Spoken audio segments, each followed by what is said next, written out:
Hey there, welcome back to Bedtime Chills. Tonight, we have over 3 hours of bone-chilling horror stories with rain and soft thunder in the background. If these tales give you chills, hit that like button. Let me know where you're listening from in the comments. Now, grab a blanket, get comfy, and let's dive in.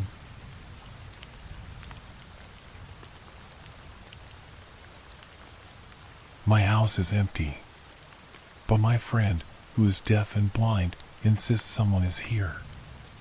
They say, seeing is believing, but if I'd followed that advice, I'd be dead now.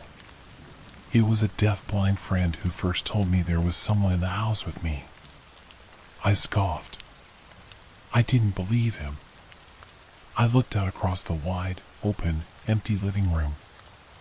I looked upstairs in the den and spare bedroom, out at the patio, and in the kitchen. It was just the two of us. But my friend, Will, insisted. While he was sitting at the base of the stairs, tracing his fingers along the ornate, sculpted banister, I went upstairs to grab something from the den. He felt another set of footsteps on the stairs after mine, following me up. He told me afterward in sign language when we sat down at the table for tea. Then he asked me who else was here. I chuckled, my fingers tickling his leg in laughter, and told him he must have imagined it. But he claimed he could smell them. When I asked him to describe the smell, he said it smelled bad, a sort of garbage smell, someone who needed a bath or hung out in the trash. Maybe my trash needed to go out, I said, and insisted it was just us. Are you sure? He and I were supposed to be working on the script for a game we were developing together, but he interrupted my suggestions to exclaim, "There! Do you smell it?" I didn't smell a thing, nor did I see anyone in the living room with us. Does your nose actually work, or is it just a decoration on your face? Will burst, exasperated. When I dropped him off at his apartment later, after we'd finished our work, as he was getting out of the car, he warned me again that I definitely had another person hiding somewhere in my home. His hands described the feeling to me, 2 fingers of his right hand walking up my arm toward my shoulder, 2 fingers of his left following behind, softer. Then he tapped his hand along my arm, showing me the feel of the vibration, first heavier, more solid, my steps, and then lighter, but still palpable, the second set of steps following mine and vibrating the wooden stairs. I patted his arm in affirmation and told him I'd search the house when I got home. Be careful, he said, his signing emphatically slow, and gave my arm a final squeeze before tapping his way to the front of his building with his white cane. As soon as I got home, I searched the house. But I couldn't imagine where an intruder might conceal himself. It was a cozy house, 2 levels with small square footage. The rent was suspiciously low, but I chalked that up to the lack of AC, creaky pipes, and the age of the place. I looked under the sink, in the closets, in the cupboards, in the spare bedroom. I even bought a camera and set it up, but all I captured overnight was myself sleepwalking. I vaguely remembered waking on the staircase and returning to bed. Other than that, the motion capture didn't turn on. According to the video, I was alone in my house. Still, the next morning, I couldn't stop thinking about what he'd said. It said that if you lose one sense, your others become sharper to compensate, but what if the reverse is also true? Was my reliance on my eyes causing my brain to shut out my other senses? What if I tried closing my eyes? It seemed silly. Even so, on a whim, that evening I went around the house wearing a blindfold. I was feeling my way through the kitchen, filling a glass with water from the sink when I felt the presence of someone. I couldn't pinpoint why. I just had the sense of not being alone. The hairs on my neck rose. And suddenly, I was absolutely certain someone was coming up behind me. I snatched off my blindfold. Just me. Still, the feeling lingered for a moment, those goosebumps persisting on my arms. I put the blindfold back on and puttered around in the kitchen for a while. It was then I noticed the smell. Like rotten meat. Like unwashed flesh. Spoiled and awful, and it was so faint. Just wafting occasionally. The hairs on the nape of my neck stood up. I went upstairs, trying to follow the smell, but I lost it almost immediately when I went into my den. I came back downstairs, my fingers lightly tracing the wall. Thud, thud, thud. I stopped because I felt footsteps behind me. Felt the soft reverberation on the wooden staircase, just a beat after my own. It was just like what had described to me. Someone was here. Right behind me. I felt cold breath on my ear. I tore off the blindfold and whirled around. The staircase was empty. That night, as I lay in bed, I had trouble drifting to sleep. I was afraid of what might happen overnight. And sure enough, I woke up on the stairs, sleepwalking. But instead of returning to bed, I tried to keep myself in that dreamy state, and I held my eyes closed. My arm was cold. It took me a moment to realize that someone was holding my hand. A touch of icy fingers drawing me forward. Those dead fingers leading me up the stairs. Every instinct told me to tear my hand away and run, but I let the dead hand guide me up until I was on the landing.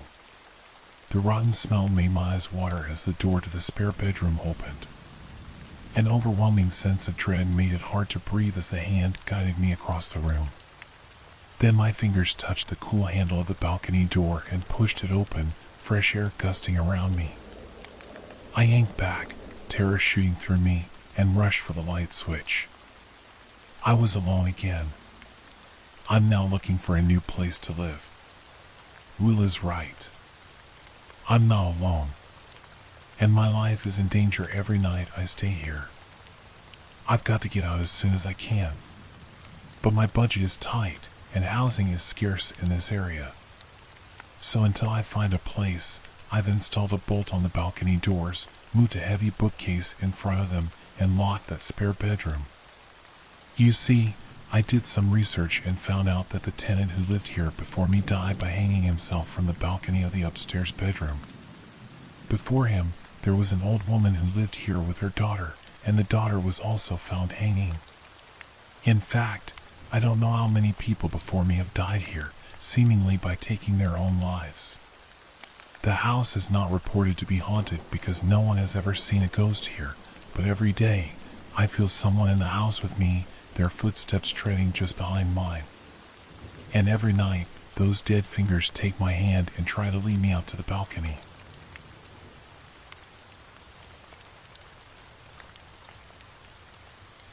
I watched the live face reveal of my favorite YouTuber. What I saw will always haunt me. I come from a small mining town in Arizona where there is not a lot to do except hike. It was a good but boring area to grow up in. Our population was small, with little to no crime. My father owned the quarry, where a majority of the community's economic strength came from. He left me a sizable inheritance after he passed away. I bought a truck and a house out in the plains with a basketball court and a pool. That was the extent of my lavish spending, but it was all I needed. Unless you count pizza, I didn't have many vices to blow my fortune on. I've never been an avid partygoer, luckily. Like a lot of people my age, one indulgence I did have was watching YouTube. Urban exploration became a most searched category of mine from 2009 on. I became a subscriber of a content creator and urbex vlogger named Isolation Infinity. He kept himself anonymous and never showed his face. He used footage from the haunts he explored, captured by the body camera strapped to his chest. His baritone voice became a signature element of the channel. He traveled all over the world and ventured into many chilling places, vacant hospitals, asylums, morgues, and train stations. He even stumbled upon a murder in progress once. A homeless man had stomped another transient to death in a farmhouse. He uploaded edited parts of it, a controversial decision that almost resulted in a lifetime ban from the platform. Nonetheless, the clips helped law enforcement later on. He was also arrested a few times for trespassing on famous estates, including the Houdini Mansion in Los Angeles, but none of his fans held it against him. We respected him for being willing to get into trouble with the law in pursuit of the next viral video. Late last year, Isolation Infinity announced he was going to have a live face reveal. It was only for his patrons, those who contributed to his Patreon account. I donated funds on a monthly basis, viewing him as a pioneer of his entertainment niche and not minding sparing a little change. He emailed me, informing me that I was one of a dozen allowed to attend the live event. He further stated it would be in a password-protected chat room. He also promised an exclusive video that would not make it onto the public lineup. I was more interested in the latter than the former. I never cared what he looked like since I had already envisioned someone my age, in their mid to late 20s. It was hard to convince me he looked any different from the picture in my mind's eye. Still, I wasn't going to turn down the chance to find out. Being able to brag to his die-hard followers who missed it would be worth it alone. The night of the scheduled face reveal, I booted up my PC and kicked back in a lounge chair in the second-story room of my house, my entertainment space. It was complete with video game consoles and my beloved Alienware computer. An open bag of pepper jerky and a bottle of ginger ale sat next to my keyboard. I checked my email. The password was in my inbox. I followed the link. It led me to a video of a room with nothing in it except a red wall with a baby blue frame. The caption, Isolation Infinity will be on shortly, rested at the bottom of the screen. I expected a home studio and instead got what appeared to be someone's dingy basement in desperate need of a new coat of paint. What bothered me the most was the sound of heavy machinery whirring in the background. I wrote it off as bad plumbing. A man stepped into the frame. He was slim and wore a trench coat with maroon buttons on the front. He reached down, grabbed the camera lens, and shifted it upward. The familiar voice we had all grown fond of started to count down. "Are you ready to see who I am?" Isolation Infinity asked. 1, 2, 3, 4. At 5, he hoisted the camera up and pointed it at his face. I froze. He looked nothing like what I had visualized. He was hairless, emaciated, pale, and had marble black eyes. He reminded me of Werner Krauss from the old German 1920 film The Cabinet of Dr. Caligari. His mouth hung open and tilted to the side as if he could not control the movement of his jaw. The most alarming thing to me was not how his features were unflattering. That explained why he valued being off camera for most of his career. What upset me the most in the beginning was how the disparity in his perceived age made me feel lied to. He always told his fans he was a young man, like most of his demographic. The individual before me on the screen was in his 50s at the earliest. "I have been fantasizing about broadcasting this for a long time," he said as he licked his lips. "You have made this possible, and so I need to show my appreciation by giving thanks in the most sincere way I know how."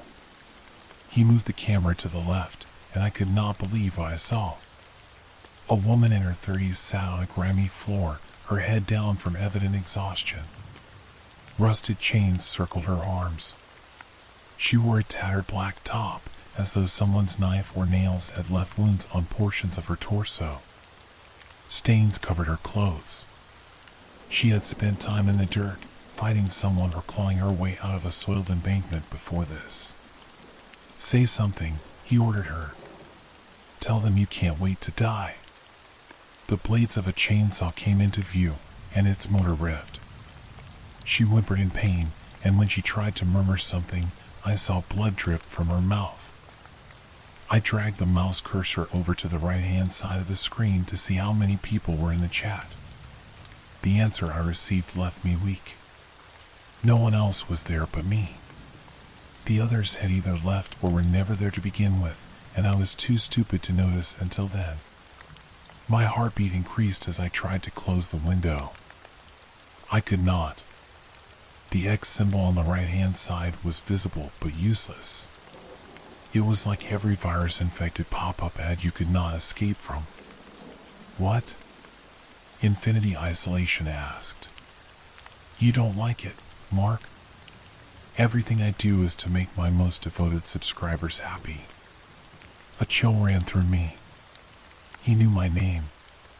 It took me a second to realize he had gotten it through my membership to his Patreon. The fact that he was aware of how I was his only viewer worried me. Was I going to be the sole witness to a barbaric act of murder? Calm down, I reassured myself. This is an elaborate prank he's recording right now. He's wearing scary Hollywood makeup, and she's an actress. This is all for the sake of getting more views. The chainsaw has to be a prop bought off Etsy.com. Still, my hand inched toward the phone to call 911. The way the woman expressed her misery in the moment was all too convincing. I held my device closer to my ear. I wouldn't do that if I were you, Mark. He stared right at the screen for a moment, his eyes making perfect contact with mine. Can you see me? He lifted the chainsaw above the woman's head. He brought it down with a noise from his throat that sounded like a cross between a scream and a laugh. A fountain of gore spurted out. The lens got hit with crimson bubbles. He cackled as I unplugged my computer. I carried it downstairs to my car and drove to the nearest police station.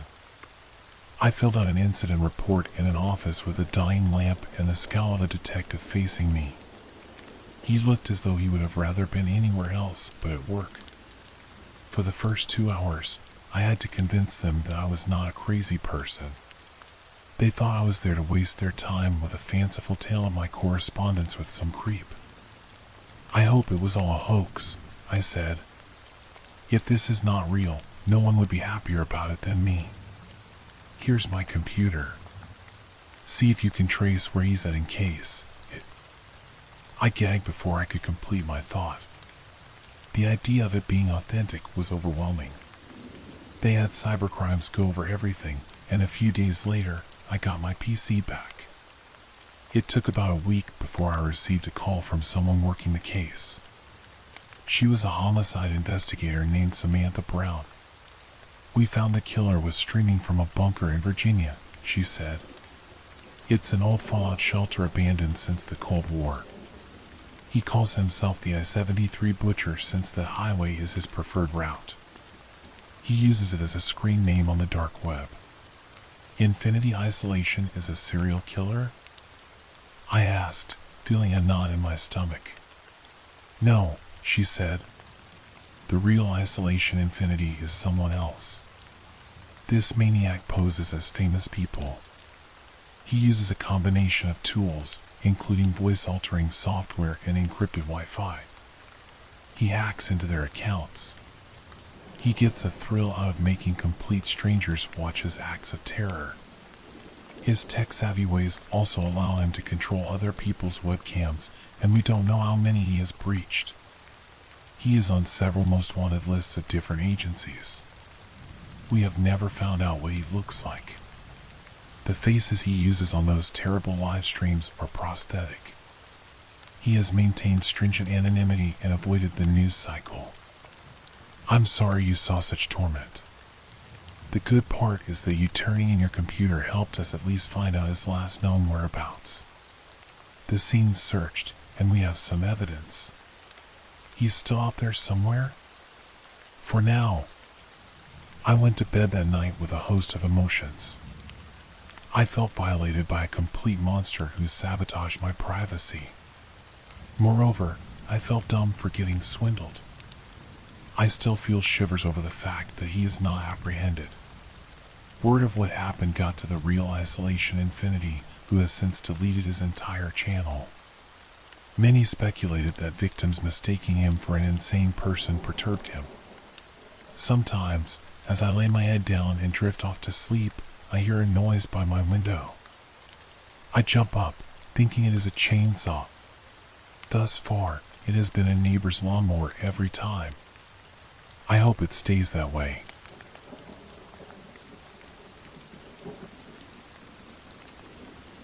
I can't remember how I met my best friend. Kaylee has been my best friend for as long as I can remember. For me, that's not a figure of speech. I literally can't remember how I met her. I can't find any photos of me with her before 3rd grade, so I guess I met her around then.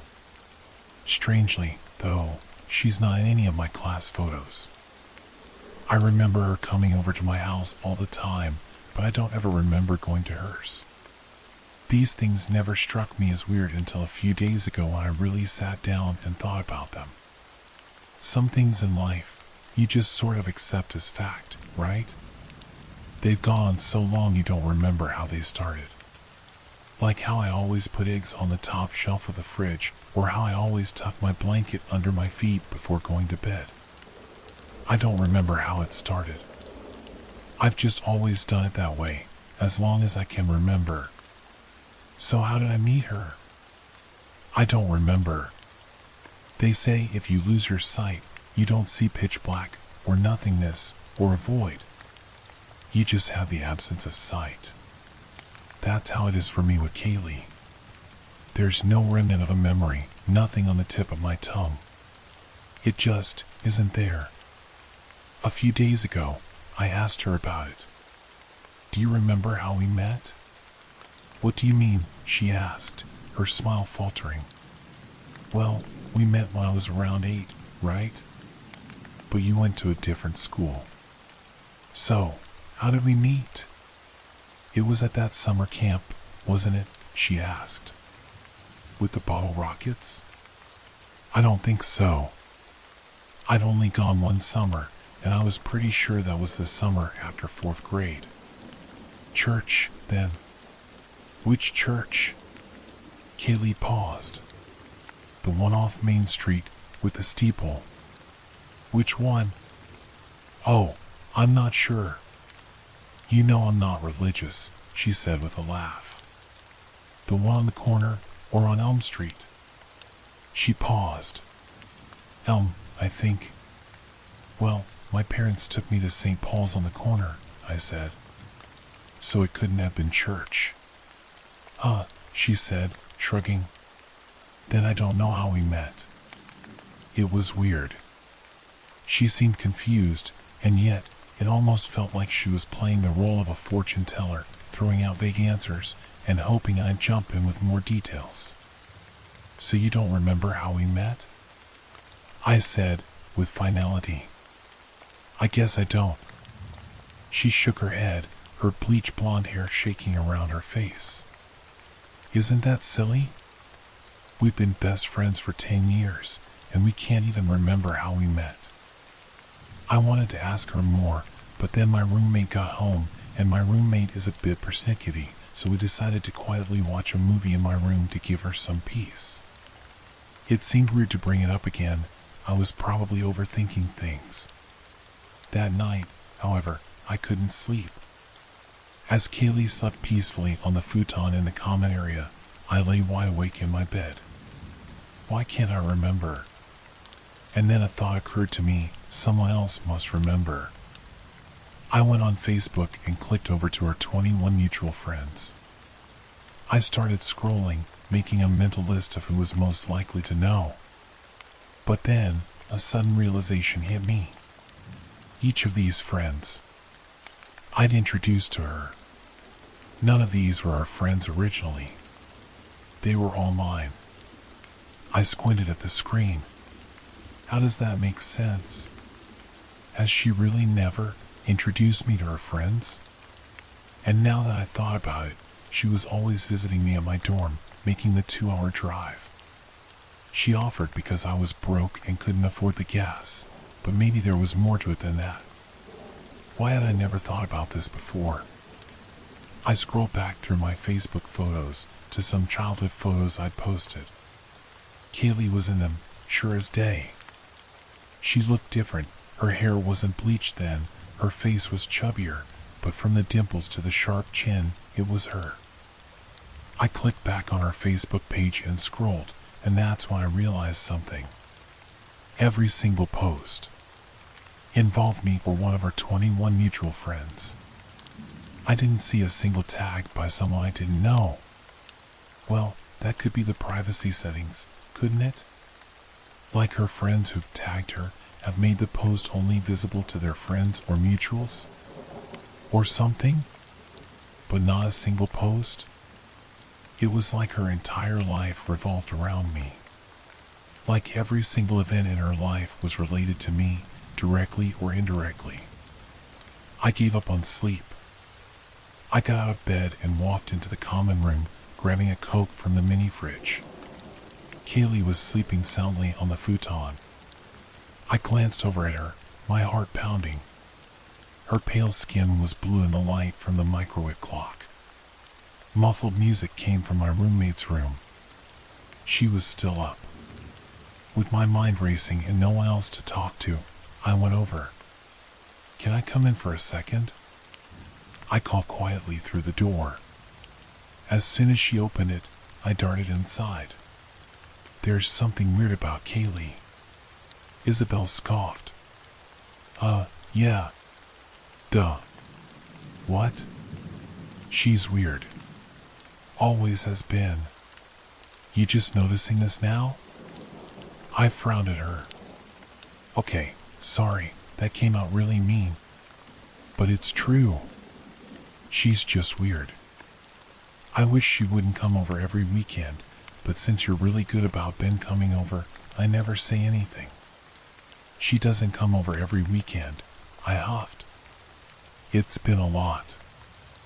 I mean, she was here homecoming weekend, then those 2 weekends in October, then Halloween.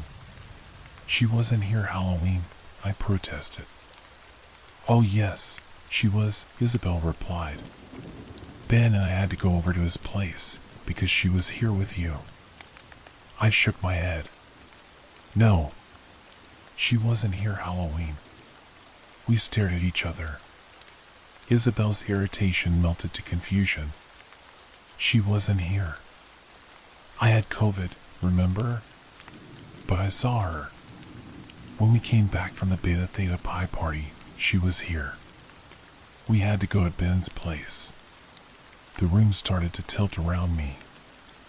I remember being so sick that weekend, in and out of sleep half the day. But she was here? Without me knowing? You must have gotten the weekends confused, I said weakly. No, I remember it clearly, because we were both in our costumes. Do you know how itchy that Harley Quinn wig is? Kaylee must have let herself in. But why? Now that I thought about it, that weekend, there had been some weird stuff. I chalked it up to delirium at the time, but I remember not being able to find my phone. My milk was missing from the fridge. I thought it had been Isabel or Ben, but it had been Kaylee. She was here. Watching me? Watching me sleep? What the heck? I was jolted out of my thoughts by a thump outside, coming from the common room. Kaylee, I whispered. The footsteps, slow and deliberate, started down the hall. My door creaked open. She's looking for me. I ran over to the door and locked it. I held a finger to my lips, standing absolutely still, so still I could hear the blood pulsing in my ears. The footsteps started back up, into the common room, and then towards our door. Getting louder. Isabel glanced down, and her eyes went wide. She's right there, Isabel mouthed to me. The footsteps stopped. The door handle made a ratcheting sound as Kaylee tried to turn it. Once, twice, 3 times. Haley? Are you in there? I held my breath. Isabel? I closed my eyes. She'll just go away. She'll think Isabel's asleep, and I just stepped out. Isabel's computer is on, but it's dark in here, so we're fine. I took in a slow, quiet breath. We're fine. She's just going to go back to sleep. 1, 2, 3, 4. I know you're in there. A raspy whisper, unlike anything I heard Kaylee say, and it was coming from the crack under the door. I could feel her breath against my ankles. Isabel clapped a hand over her mouth. I took a shaking step away from the door. "Let me in," she whispered. Her slim, pale fingers shot through the crack under the door and swept back and forth, quickly, frantically, trying to grab any part of us she could. "Let me in now." Isabel grabbed her phone off the desk and dialed 911. The fingers retracted, and footsteps sounded in the common room. By the time the police got here, Kaylee was gone. It's been 2 days, and I haven't heard from Kaylee. I think about her every waking minute. I've barely eaten or slept. I keep replaying that night through my head, wondering what she would have done if I hadn't locked the door. I've done my research, though. Combed through social media and photo albums and everything. There is no physical evidence that Kaylee existed in my life before a year ago. Because those photos from my childhood? My mom insists I never had a friend named Kaylee. When she dug the old photo albums out of the attic, she wasn't in any of them. Kaylee's face only appeared in the digital scans of the photos I'd posted online. Photos I'd posted in the past year. And those 21 mutual friends, they all met her in the past year, too. She made an effort to befriend my friends, find them online. But none of the friendships went back more than a year. I'd checked each and every one. And now, suddenly, I'm having trouble recalling all those memories with her. I can barely remember what she looked like. Blonde hair, pale skin, dimples, I knew that much. But if you showed me a lineup of 10 girls with those qualities, I don't think I'd be able to pick her out. Which leads me to the horrifying conclusion. If she ever finds me again, whether that's in days, or years, or decades, I won't even know it's her.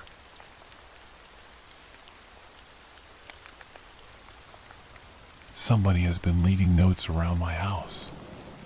They're starting to freak me out. They started innocently enough. "Don't forget your keys," read the first message, scrawled on a sticky note in loopy letters. It had been left on my fridge door. It immediately grabbed my attention because, at the time, I lived alone. I had no memory of writing it, and the handwriting didn't match mine or anyone I knew. I was slightly perturbed, but wasn't sure how to react. In the end, I just tossed the note and went to work. The second note came a few days later, left on my kitchen counter. The sticky note was pink this time, but still had the same distinctive loopy handwriting. "Make sure to pack a lunch today." Again, I was unsettled. Now, any normal person might have reported this to the police, but during that time, I was going through a major depressive spell. I had moved to a new city away from my friends and family and had started a new job that I quickly realized I hated and didn't nearly pay enough.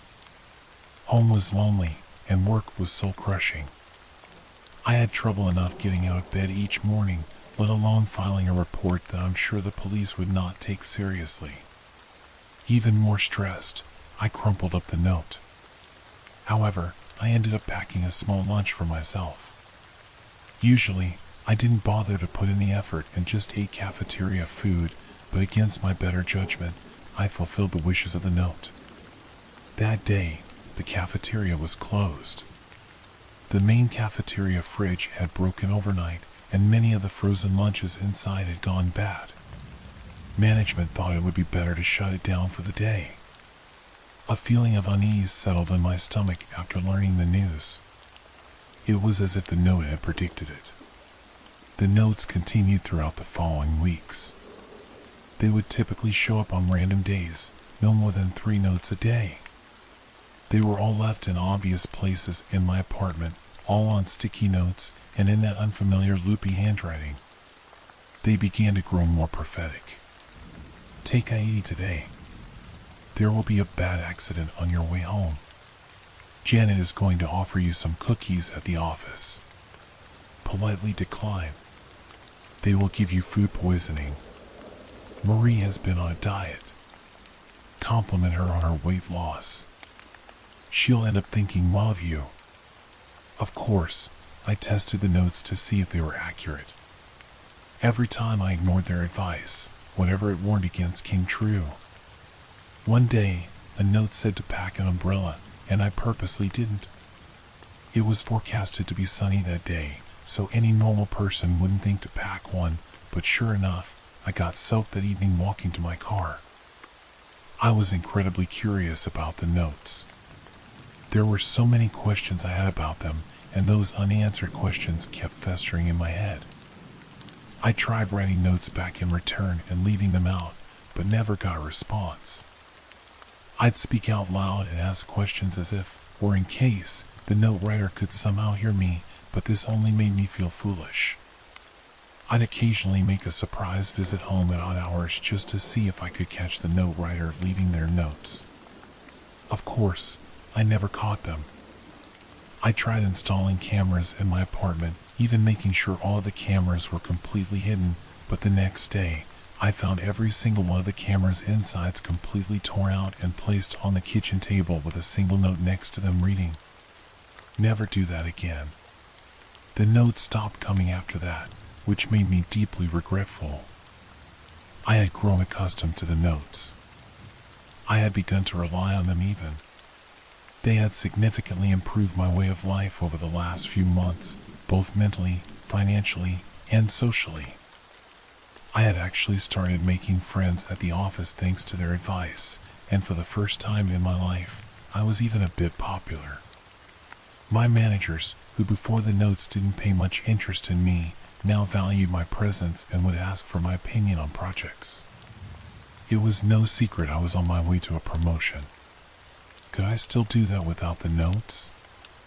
I also valued the notes as a friend, as weird as that sounds. Or more like a guardian angel. Wherever they were from, they were always protecting me. Without them, the future was suddenly unknown, dangerous. Every time some mild annoyance popped up from that point, from bad traffic to stressful work situations and even a minor paper cut, I thought about how this all probably could have been avoided if I still had the notes. The next week, a bright green sticky note appeared on my bathroom mirror. "Don't forget to call Mom today. It is her birthday." I nearly cried. I decided to sack my investigation and just accept things as they were. Slowly, the fog of my depressive spell began to lift, and I could feel myself returning to how I used to be. My confidence rose, and for the first time in a while, I felt in equilibrium with my life.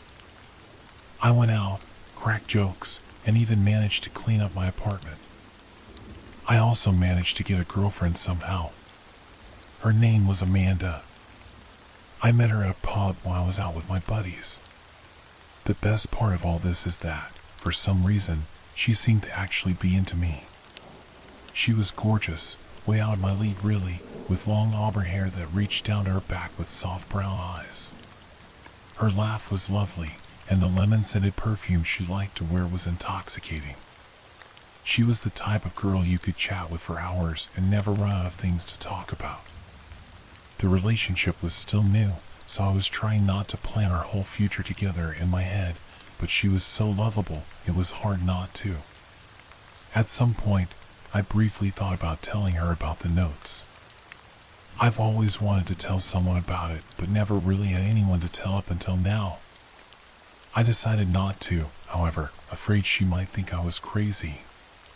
There was no point so early in the relationship in making her think I was a loon. Plus, I was afraid the notes might stop again.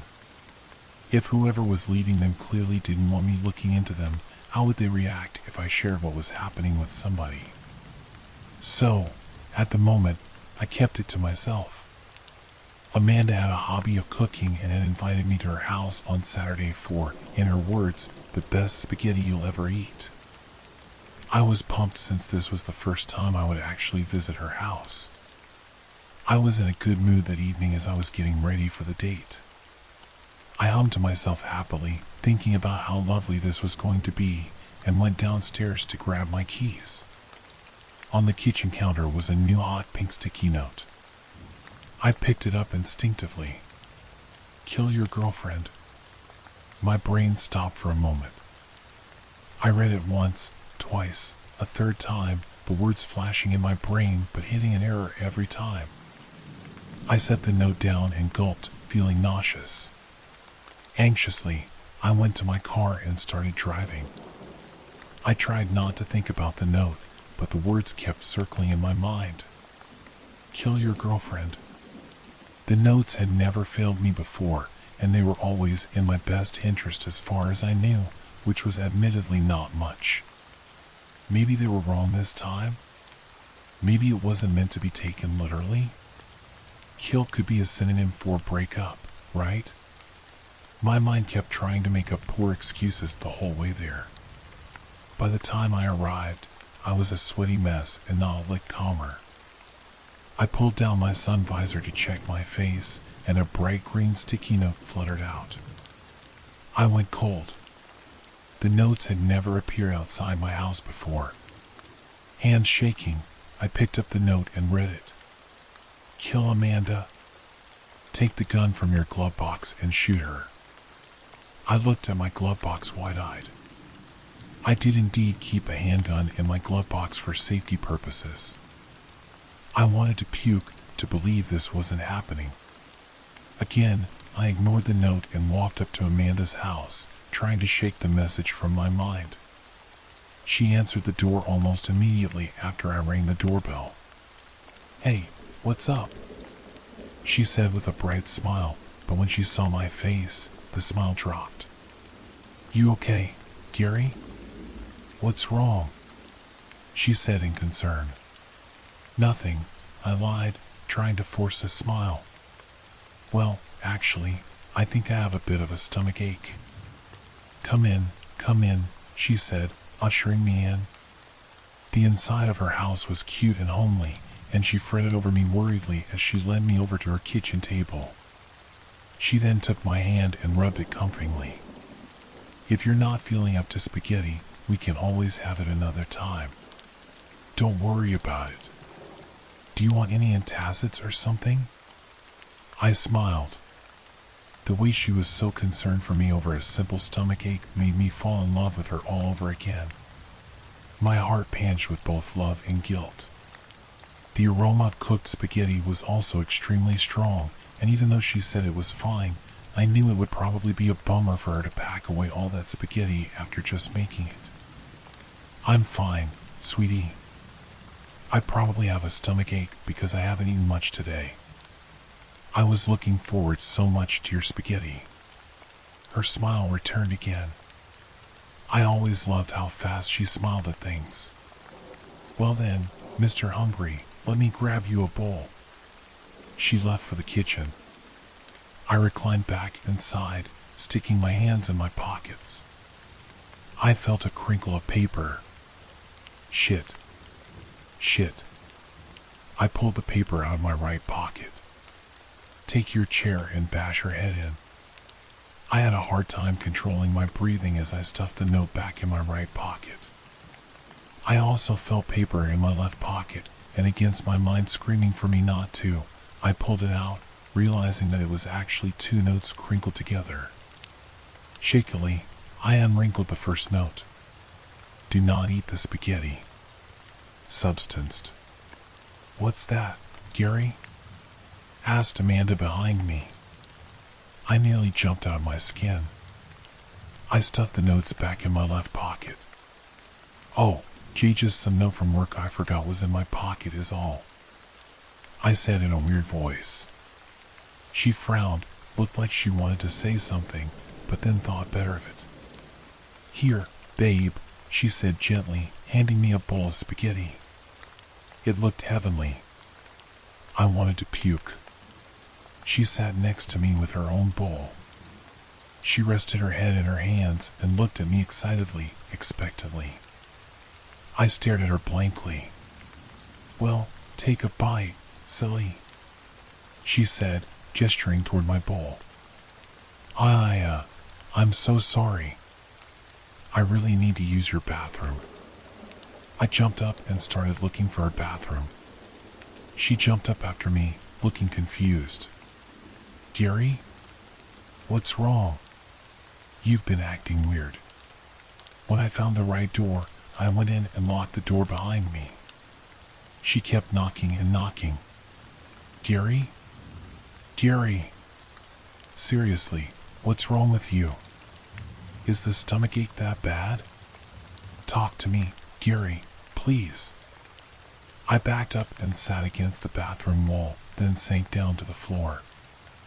I pulled out the 2 notes from my left pocket again, this time reading the second note. My heart sank. She is not Amanda.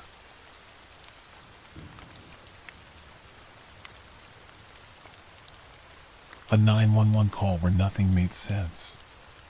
Things were off from the beginning. A woman named Carol dials 911 and claims that somebody is inside her house. We go investigate, searching the place inch by inch, but find nothing. Usually, this could be easily explained away. The mind of an older person living alone eventually starts deteriorating. The onset of dementia and other mental issues takes a toll on their lives. Quite sad, really. However, this woman is only 24. In other words, the probability of this all being inside her head is extremely unlikely. She also seems terribly distraught by the whole situation. Why would she be acting? We leave her place and tell her to contact us if she sees anything again. I mean, we couldn't really do anything at that point. We're somewhat surprised when we get another call from her the very next day. We drive down there and search the house again.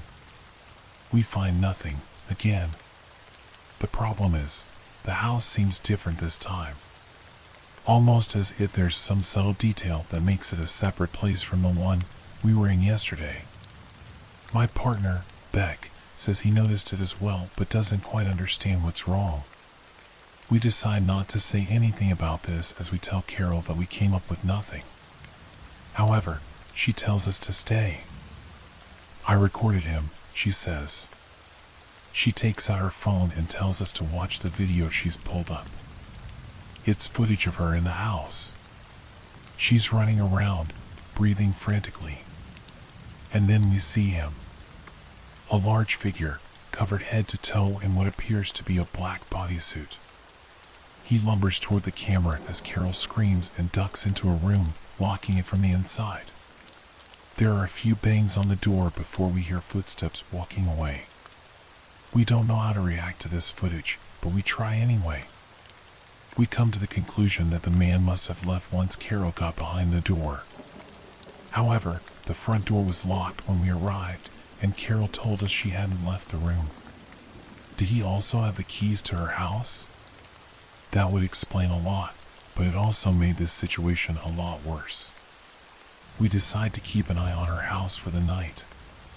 We're discreet, parking about a block down the road in an unmarked car. We're both fully awake, ready to go as soon as we see something sketchy. At around 2 a.m., we see somebody walking across the road toward her house. However, it isn't the man. It's Carol herself. Beck and I must have had the same look on our faces. What the hell? We get out of the car and make our way over there, knocking hard on the front door. However, nobody answers. We can see lights flicking on and off intermittently, but we're not sure what that's supposed to mean. Was she trying to tell us to leave? We get a call from dispatch a few moments later. They're telling us that Carol has called 911 again, saying there are now multiple people in her house. They ask if we need backup. We say yes. Without another moment of hesitation, we force the door open and barge in. The living room lights still flicker on and off, but we see the light switch and nobody is touching it. We call out for Carol, but nobody responds. In fact, the place is dead quiet. I can see the neighboring houses starting to turn on their lights from the commotion. We rush up the stairs and start sweeping each room. But there's nothing. Once again, we search the place inch by inch, but nothing is here, not even Carol, who we clearly saw enter a few moments earlier. As I pace around in petrified confusion, Beck speaks up. There are rooms here that shouldn't be. What the hell are you talking about? I ask. I've been counting, he says. There were 9 total the last time we came. There are 10 now. You didn't notice it? I forced myself to think hard. Subconsciously, I knew something was off, but I couldn't pinpoint exactly what. However, I eventually realized. The basement. There was only 1 door down there last time. Beck nods. 2 now. I don't know what to think. I look at my surroundings and try to make an assessment, but there's really none to be made.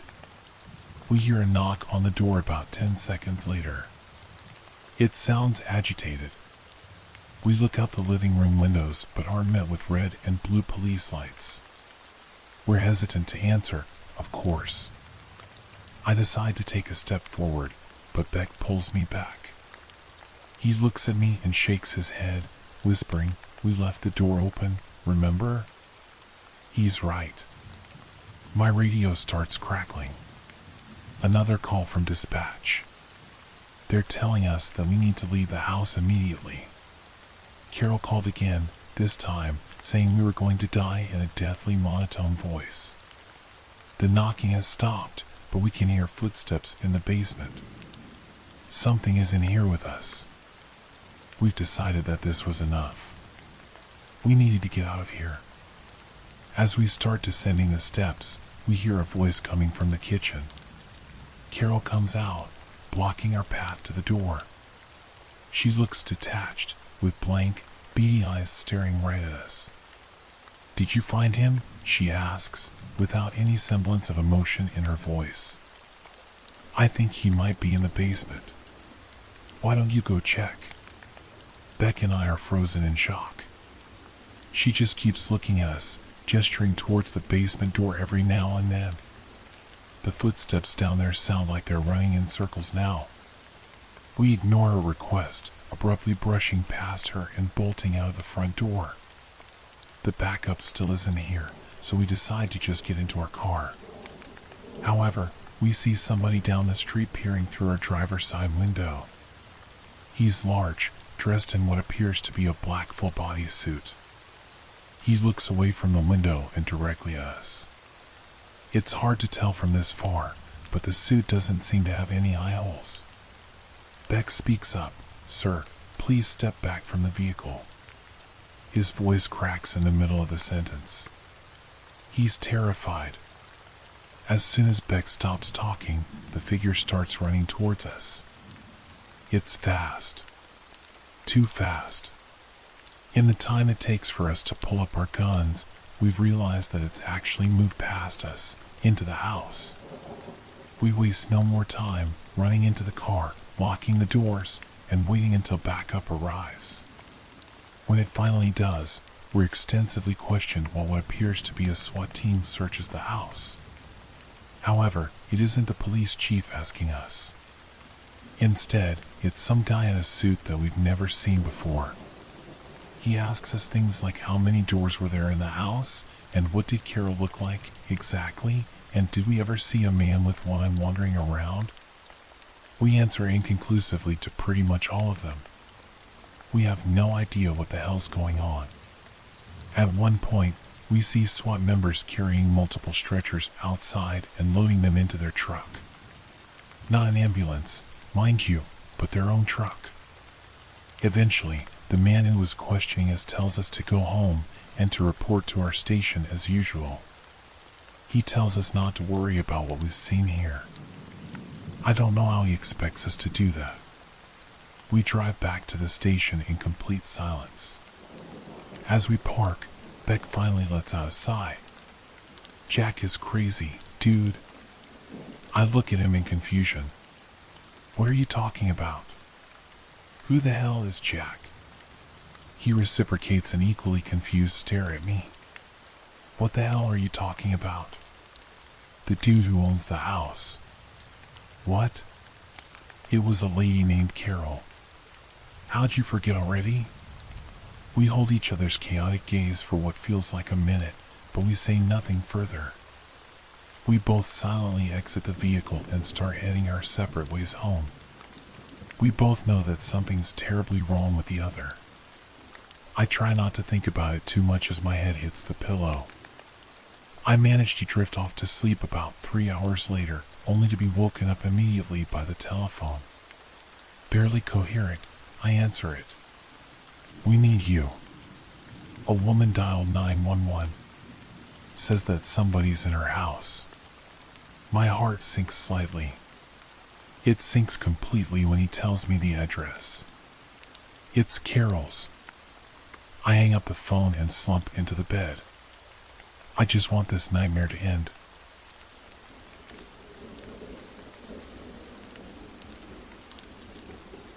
My granddad was an old Waylon Jennings-style outlaw who grew substances next to the shed where he kept an old copper moonshine still. He taught me how to baby a plant and clean a rifle while the kids from the other side of the tracks learned how to ride a bike. They jammed out to pop music while I learned philosophy from the man in black.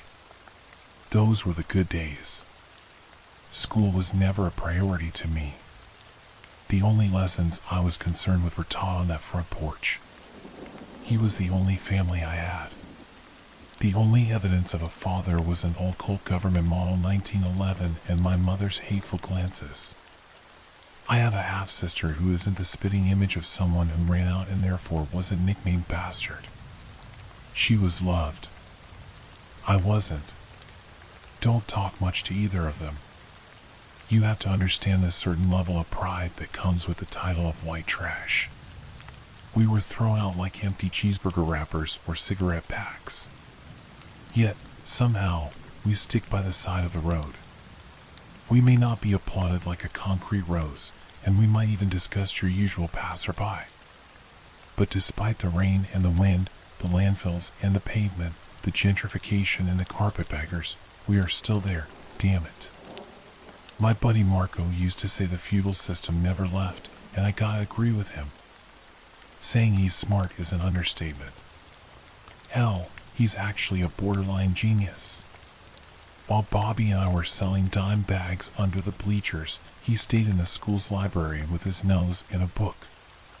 Didn't matter what it was, novel or text. He'd be at the back cover in a few days.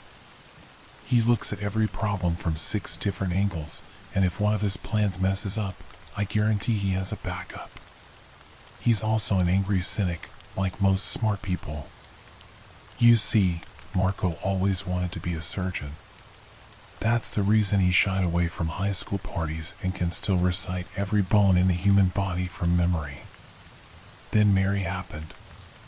The two were one of those high school couples you don't want to admit are cute, but you really do hope somehow work out. The quiet nerds from different sides of town. Unfortunately, Marco wasn't rich enough to live in Shakespeareland. All he could afford was George Jones.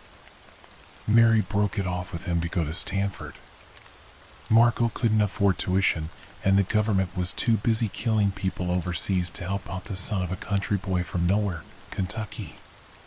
If you ask him, he'll say the rejection that hurt the worst came from the colleges. He'll say that was the moment he took a good hard look in the mirror and realized he'd be nothing more than white trash. But on those quiet summer nights, when he drinks a little too much, I know he reaches under his bed for the cardboard box where he keeps all of the notes she wrote to him. We all have our secrets, I guess. Bobby, for example, used to say he only joined the army to get the hell out of Dodge. In reality, he wanted it since the towers fell. 3 tours and a Purple Heart, but you'd never know it talking to him. He never marched in a parade, and as far as I know, his dress blues are in a locker hidden deep in his closet. You see, as much as he acts like the old Bobby, sometimes he'll be cleaning out a gun or out hunting, and this look comes over him. It may be the same old town, but he's seeing it differently. like a light bulb had been changed or a tree had been removed. Marco and I are looking at a dry riverbed. Bobby's looking at a possible ambush point. Moments like that, you realize, as cliche as it sounds, a part of him never left Afghanistan. I could go on about the two of them, but I'm guessing you're not here for that and couldn't care less. So, we were 30 miles from any kind of civilization when everything happened. We had 3 tents set up on top of a hill that had a clear view of the field below, a field with enough homegrown to keep college kids debating sexism in movies for the next 2 months. All 3 of us sat around a low fire with our rifles at our feet while we passed around a bottle of Kentucky Straight. There was a strange calmness over us. The kind that comes with knowing all of the plants were going to make it, but before the stress of driving them into the city sets in. The conversation was thick and bittersweet in the only way nostalgia could make it. You know Jake had to sell the black dog? Bobby said with a head shake. Freaking shame. Marco took a sip from the bottle and passed it to me. Makes sense, he said. After they built those McMansions, they're trying to tidy up the whole town. Make sure the area still has a rustic charm but doesn't look too dangerous. Bring in those hipster weekend warrior dollars. I shook my head and passed the bottle. You know Jake is the one who gave me my first beer? He found out who my granddad was and told me as long as he was in business, I'd always have a seat. Guess that seat's gone now. Bobby snorted his frown into a half grin.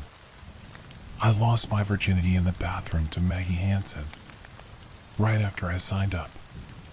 She took me into the bathroom, and we just went at it. Yelling, scratching, the whole jackrabbits in heat shebang. Right as we finish up, and we're doing the whole postcoital look into each other's eyes thing, we hear the stall next door open, and someone run out. The second the 2 of us walk back out into the bar, the entire place gives us a standing ovation. A story that was told 1,000,000 times before, but it still warranted a laugh. I was up next. That's where Tommy Roberts punched me out.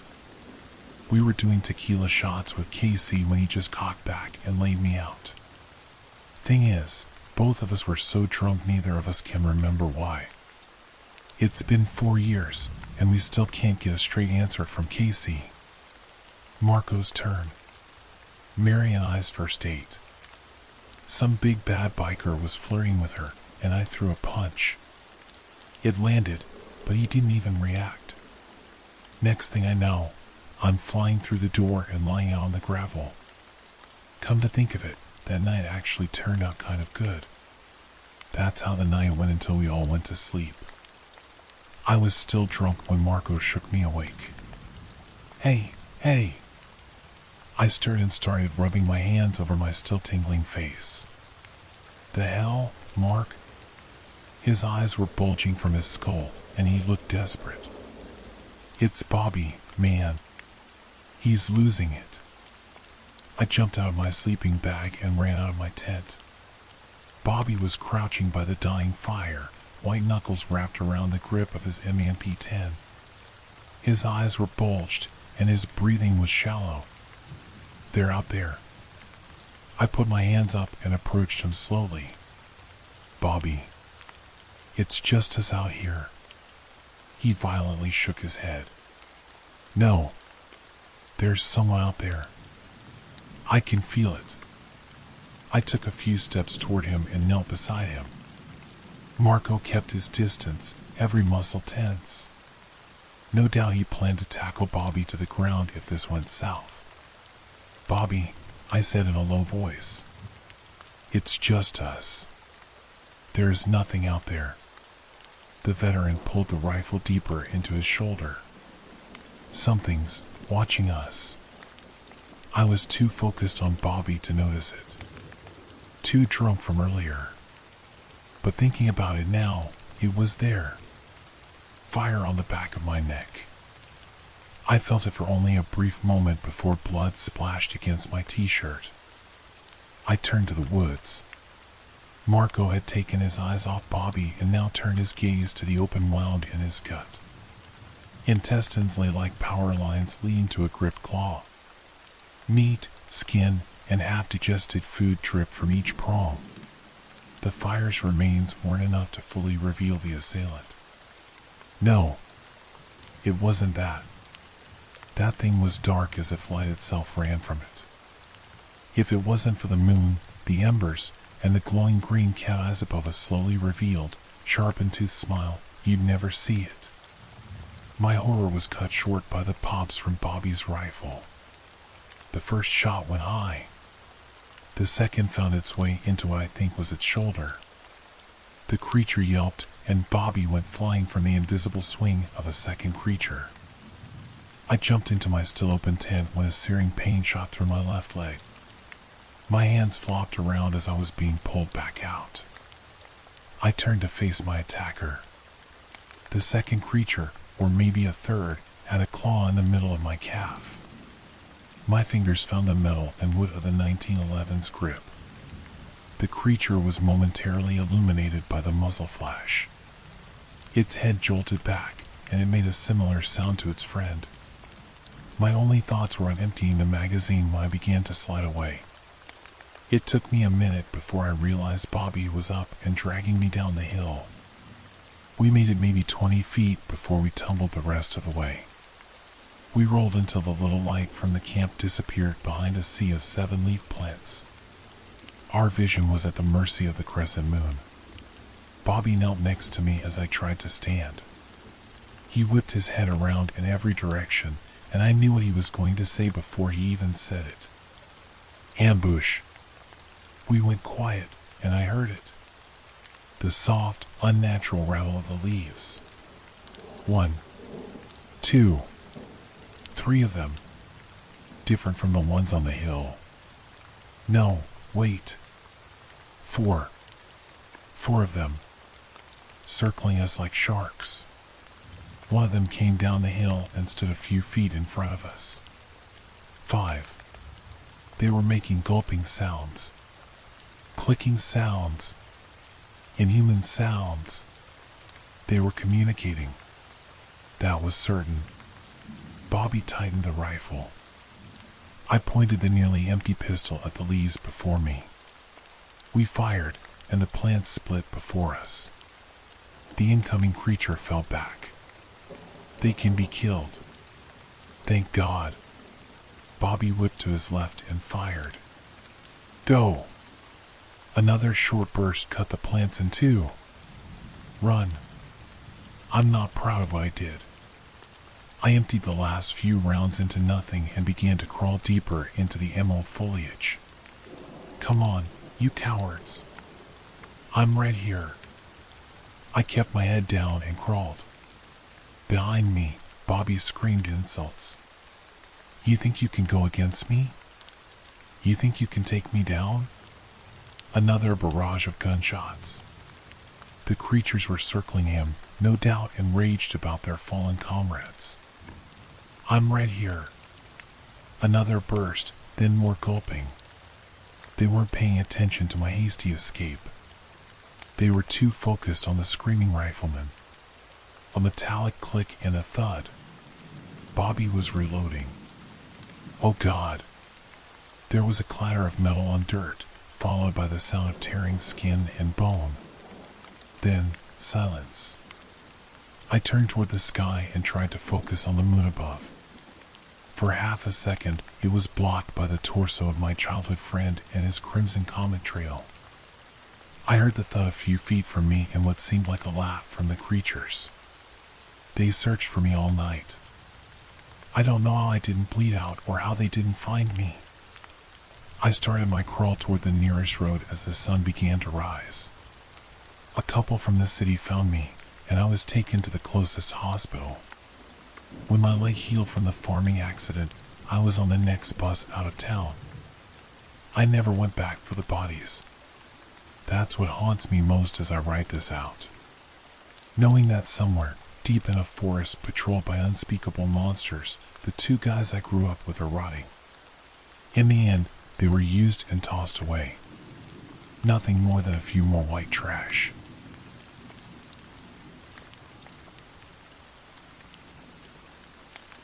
One of my roommates isn't my roommate. It is a soft, wet sound. In your fingers, it would feel like damp velvet. Red. Drenched in something cold. Maybe water. Maybe something thicker.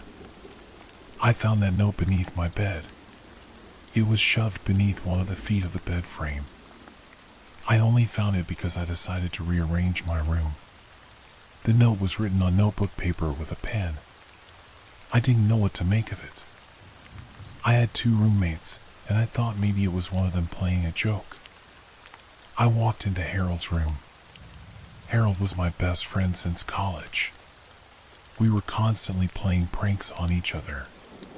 "Hey man, did you write this?" He looked up from his computer. I showed him the note, and he dropped it in revulsion. No. This is some Poe stuff." He paused for a second, looking a bit guilty. "But I did find something like that yesterday in my bag." He showed me an almost identical note, written on the same paper. It read, "It smells like fresh earth or dying worms." The stifled sound of filling the host's fingers, putting yourself in the legs, stretching out in the shoulders. Ripping the skin that doesn't fit. We locked eyes, sharing something like fear. "Let's check with Dan," he suggested. We walked together to Dan's room. Dan worked with Harold at the realty office. He was on his bed, reading a book. We showed him the 2 notes. His face was hard. "I thought you guys were messing with me." "I found one too." His read, "It tastes like wood shavings slowly grating the back of your throat." For human eyes, it would look like a new language. Some unpronounceable alien thing that demands to be seen at the edge of a blade. That just left Nate. We found Nate on Craigslist when we needed a roommate, and he fit in well. We walked to his room. He was scribbling in his journal. "Nate," I said in almost a whisper, "did you leave us these creepy notes?" He scowled at us. "I thought it was you guys being jerks." He reached into his pocket and pulled out the last one. It read, "Blue is the color you see before you die." I don't do what humans do. I don't find it funny when the squirming ends and the suit is ready for wearing. All 4 of us went into the living room.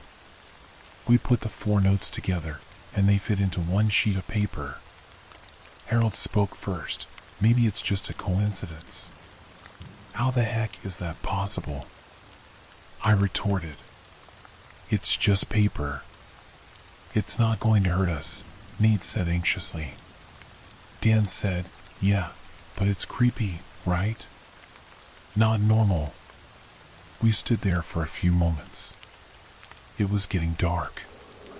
Something felt strange. "Let's just head to bed," I said reluctantly. "We can fight about it in the morning." The other guys laughed. Some of the tension melted away. It was nice to just be calm again. We all started to walk to our rooms when something dawned on us. There were only 3 bedrooms, but there were 4 of us. I shook my head, confused. "Wait, how many of us live here?" "3, the others said in unison. 3? I stared at the others. A horrible look fell over my face. That's when the realization came over all of us. There should only be 3 people living here. But there were 4. Why the heck are there 4 of us? Dan screeched. "I don't know," I said shakily. "But no one moves until we figure this out." "Forget this." Harold went to leave, but I grabbed the paperweight off the desk beside me. "Look, man, I don't want to hurt you." But no one leaves. The look he gave me was full of betrayal. He sunk down into the east corner of the living room. Nate followed suit and sat in the west corner. I backed up into the north corner, and Dan chose the south. We all just stared at each other. The completed note sat on the desk still, fluttering in the breeze from the open window. After some silence, Nate perked up. So one of us isn't who he says he is. Yeah, but I swear I know all of you, Harold responded. Dan said, I definitely know all of you. I have memories with all of you. We've been living together almost a year now. I chuckled. Maybe we're just going crazy. Let's call Lee, she'll know, Harold urged.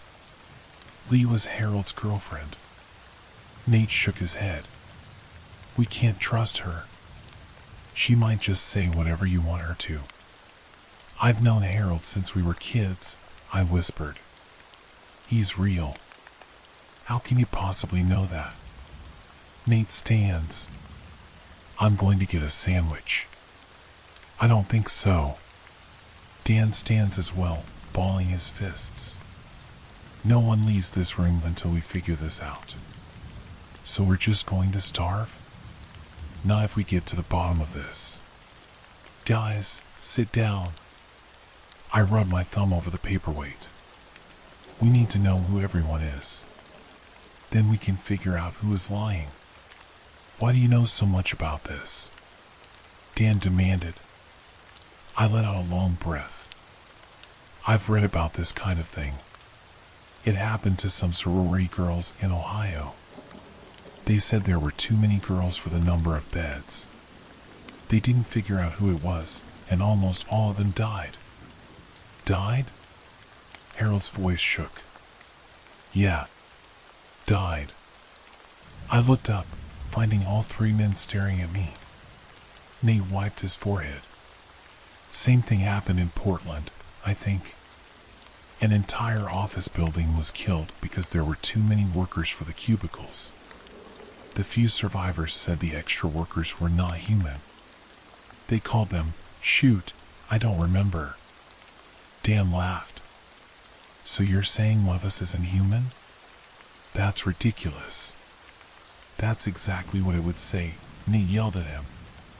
It's late, I said calmly. We aren't thinking right. Let's figure this out in the morning. I don't want to sleep, Harold said. Nate responded, we'll sleep in shifts. 3 awake, 1 asleep. That way, if one of us attacks, we can stop him. Dan sniffed. We have to sleep out here? Yes, Nate replied. You go first. Dan honked and was obviously frustrated. He grabbed a pillow off the couch and curled into a ball. The rest of us sat in silence. And that's what happened last night. I wrote down everything that has happened so far. I want you to know that we're still here, still watching each other. If anyone has any information on whatever killed those people or what the note means, please answer me. We are completely stuck. I don't trust anyone except Harold. If you don't hear from me by tomorrow, we are at 112 Ocean Avenue. Send help. I will try to update as soon as possible. I have enough phone battery to respond to comments, so please, help me. Help us. Part 2. This notebook was found at the scene of the crime. It is believed to have been written by the survivor. My phone is dead. I managed to write out what happened and put it on Reddit, but I couldn't tell how many people replied. Maybe one of them has the answer. But since all I have is this notebook, I'll still try to keep track of what is going on. Right now, things are calm. We're all hungry, though. We have no idea what we're doing. It was a knee-jerk reaction to pick corners and stay here. Dan is livid. He wants to leave. He keeps suggesting we just go our separate ways and pretend we never heard about these non-human entities. To be honest, I kind of hear his point. Do I really believe in monsters? Nate is pretty quiet. He seems sad and maybe a bit numb. Harold is talkative. Like always, he's trying to solve the situation. It is very calming to hear him talk. We've been best friends for years now. I trust him implicitly. I'm going to try and sleep now. We figured out a way to get food from the kitchen. Nate and Harold went in together, while Dan and I guarded the living room. They brought out all of the non-perishable food from the pantry and dumped it on the floor. Unfortunately, we are a bunch of guys in our late 20s, so most of what we have is snack foods. Dan laid out a plan to ration the food. He has always been good with numbers, and it seemed fair. I have to be honest, after 2 days of no food, the bag of chips I devoured tasted better than anything I ever had. Even the warm Mountain Dew was delicious. We still are no closer to figuring out who the imposter is. As time goes by, I am starting to wonder if there even is an imposter. I know these 4 guys. I have memories with them. The thought of one of them being not human is. Dan is dead. I'll write more soon. Finally, I have some time to write this out. The others are suspicious of me writing because of the notes we all found. I told them I'm keeping a record of what happens, but Harold is especially concerned. I don't think he trusts me anymore. Like I said, Dan is dead. It was an accident. He got mad and tried to leave. Harold and I went to block him. Nate pushed him backwards, and he hit his head against the desk. The crack was horrible. His head hung like an overripe fruit before his body fell to the ground. He must have died instantly. The moments after were painful. We sat in distressed silence. I was too surprised to feel panicked. The other 2 retreated back to their corners. I couldn't stop standing. Harold wanted to call someone. Nate argued that we would be arrested. Harold said maybe we should be. Their argument petered out as we all stared at Dan's lifeless body. I had never seen a dead body before. He looked normal. There was no blood or anything. He just looked like he had collapsed and that, given some time, he might stand up again. That was 3 days ago. He doesn't look normal anymore. And he smells awful. I am so thirsty. Mom, I love you. I'm so sorry. I don't know how we got here. Please forgive me. If you are reading this, I have a feeling I'm dead. And please don't let me rot in this living room like Dan. Please save me. Nate killed himself while I was sleeping. I woke up to Harold screaming. Nate had slashed his wrists with a pair of scissors. Harold started to cry. He explained that he had dozed off, and Nate must have done it while he was asleep. Nate was lying peacefully on his back, his eyes closed and his mouth in a smile. I could almost feel what he was feeling.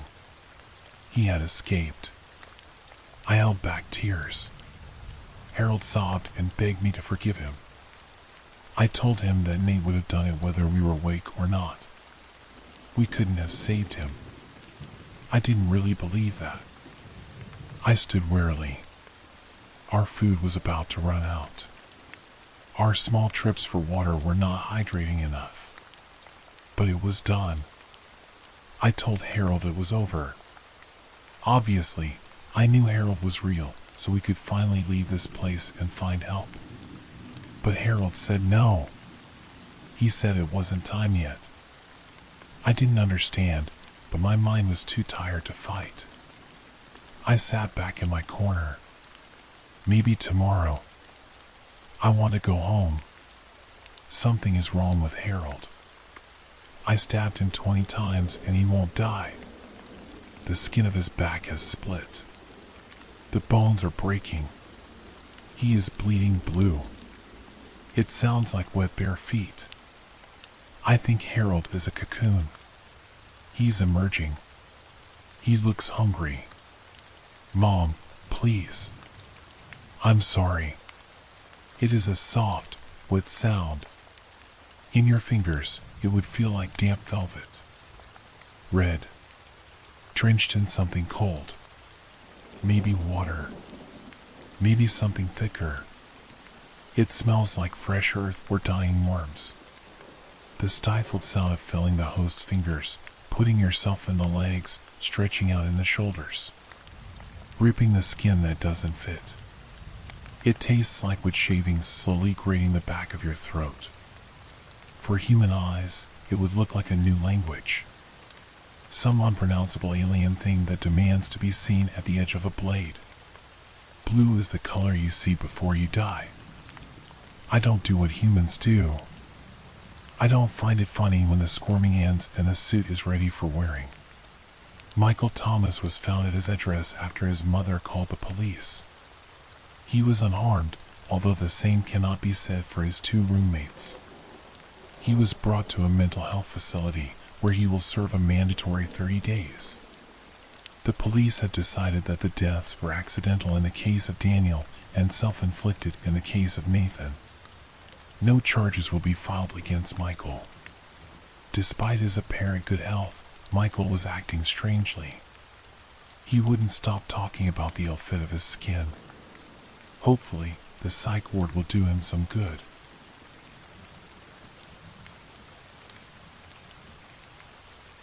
One year ago, my father-in-law tried to murder me. He planned it beautifully, the trip up to the cabin in the woods that his family owned, pushing me into the dried-up old well, pickpocketing my phone. He even left a gun within the well, giving me the option of ending my life instead of starving to death, his twisted version of mercy, I guess. Either way, he would have gotten away with it. He hadn't accounted for the lost dog, though. Hadn't thought that a couple would come looking for a beloved pet who had raced off after a deer. That they would find me, half dead from starvation and dehydration, holding the gun, contemplating it seriously after nearly 3 days in the well, fully aware that I was going to die of thirst before starvation. There had been no rain for days. When I woke up in the hospital, my wife, Samantha, was by my side, holding my hand, her beautiful face wet with tears. Despite my own physical pain, all I wanted to do was make her stop crying. So I softly took her hand and, with great effort, raised it to my lips and gave it a gentle kiss. I was so worried about you. What happened to you? She begged, her green eyes bright with tears. The nurse came in, took my vitals, then told my wife she should let me rest. I was grateful for the rescue because I knew that once I revealed what had really happened, my wife's heart would break permanently. Her father had always been her favorite person. I met Samantha at work 3 years ago. She was a marketing executive where I was a software developer. We were both in our late 20s, and I knew within 10 minutes of our first conversation that I was going to marry her. She was bright, funny, and clever, and it didn't hurt that she was absolutely gorgeous, with bright green eyes and long red hair. For months into dating her, she met my family. I come from a massive family. Both my parents had 4 siblings each and then went on to have 5 kids together. Our Sunday lunches are loud, raucous events at my folks' place, with at least 20 people in attendance. But Sam was utterly charmed by my family, and my parents and siblings adored her. She fit right in, like the missing piece of a jigsaw puzzle. Everything was going well until Sam decided it was time for me to meet her only family member, her father. Cameron Joyce was a tall, burly man who dressed and looked like a lumberjack. He lived in a neighborhood at the very edge of the suburbs, close to a big, wide forest. When he stiffly shook my hand, his blue eyes ice cold, a chill ran through me. After we walked into the 2-bedroom house behind him, the first red flag should have been that there were no photos of Sam's mother. Not one. In fact, if I truly thought about it, Sam never really spoke about her mother. I should have asked more questions, but I guess I always assumed the subject was too painful for her. The first time I thought her father was trying to kill me was during that very visit, a fleeting thought. I distinctly heard Sam tell her father multiple times over the phone that I had a nut allergy. But when we sat down to eat, I started feeling my throat swell up. Sam's father watched me cough, slowly chewing his food. Of course, we had an EpiPen with us, but if we hadn't, I could be dead right now. Then there was the time right after our wedding. He knew I couldn't swim, but I am 90% sure he pushed me into the lake when the three of us were on the dock, looking at his boat. The third time was the charm, though. If those hikers hadn't found me, I'm sure I would have died down in that well. You might be wondering why I chose to go to that cabin with a man I thought was trying to kill me. Because I really didn't think he was trying to kill me. My brain insisted that I had misread or misheard the situation and that both previous incidents could have been accidents. Also, Sam was keen on her father and her husband bonding, and I just couldn't break her heart. I'll never forget the ride to the cabin. My father-in-law was a man of few words. So when he decided to tell me a story, I almost sighed with relief. I wouldn't have to keep talking just to fill the dead air between us. Keeping his eyes on the road, he said, there was once a boy who lived a happy life with his family in the forest. It was him, his 3 brothers, his parents, his grandparents, his uncles and aunts, and all his cousins. He didn't know much about the world beyond his family home, but he had 1,000 things to do in the woods, so he never wondered. For a time, all was well as it should be. The boy and his family lived off the land, hunted, and thrived. Until one day, on his 19th birthday, the boy saw the woman in white in the gut of the trees. Ethereal and shimmering, she glowed like a white will-o'-the-wisp. When he asked his mother about her, she told him to stay away from the woman. That nothing good comes out of the woods on a sickle moon night. We were close to the cabin now, and as we approached it, a strange sort of feeling began to crawl up my spine. A sense of something being wrong gripped me tightly. The boy listened to his mother. For 2 days, he did not go looking for the woman. On the 3rd night, he found himself outside the house, walking into the woods. As he drew closer, he saw the woman's face. Her gold hair shimmered all the way to her knees, her blue eyes set in a lovely face that glowed with the promise of a forever his mortal brain didn't understand. The woman offered him her hand. Entranced, he reached out and took it. He parked and turned off the engine of the car, but still wouldn't look at me. Instead, he stared ahead into the depths of the forest as he told me this eerie tale. The minute he took that hand, the thing claimed him. They found him a year later at the top of a mountain, living in a cave, naked and insane, speaking a strange tongue in a language that had to be made up. What was terrifying was that both his legs, from the knees down, were gone. And yet, the wounds had been cauterized, and someone or something had clearly been feeding him. His parents brought him home and tried to help him recover his mind. The doctors fitted him with prosthetic legs, which he kept hidden away. But the boy was never really the same again. When he slowly began to speak again, he spoke of a woman with a skull instead of a face, a long, skeletal crone's body, fangs instead of teeth, clumps of white hair that fell out of her head, and milk-white eyes, the eyes of a corpse. And then, finally, the ear-piercing scream. He fell silent then, and my skin crawled. I asked him, what happened to him? My father-in-law broke out of his trance and looked at me, his expression unreadable. Let me show you how to hunt. The trial was short. My father-in-law was caught in possession of my phone and several other items that suggested what he planned to do.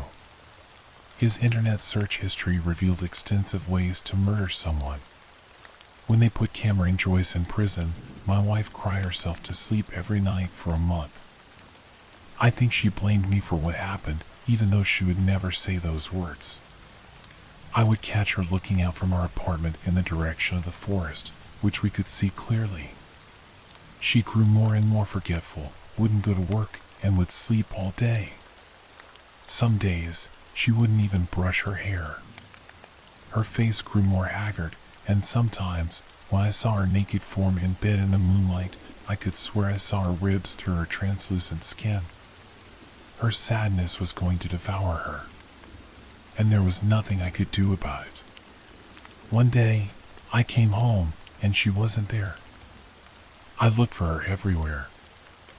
I don't know how I knew it, but somehow, I knew she would be at the cabin. I jumped into my car and sped there at full speed, not caring how many fines I would have to pay. I got there just before dark and caught sight of her. She was naked, her back to me, facing the forest. Sam. I called her name as I got out of the car. She didn't turn to look at me. Instead, she stood there, her messy red hair lifted by the breeze. I called to her again, a deep sense of unease settling in my bones. Sam. Slowly, she turned to face me. And that was when I saw her face. A skull. A distended jaw that opened much, much too wide. That was when she let out an ear-piercing scream. A sharp pain burst through my head, and I immediately clapped my hands over my ears.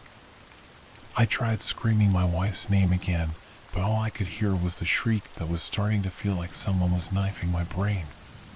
My vision swam, and I stumbled backward.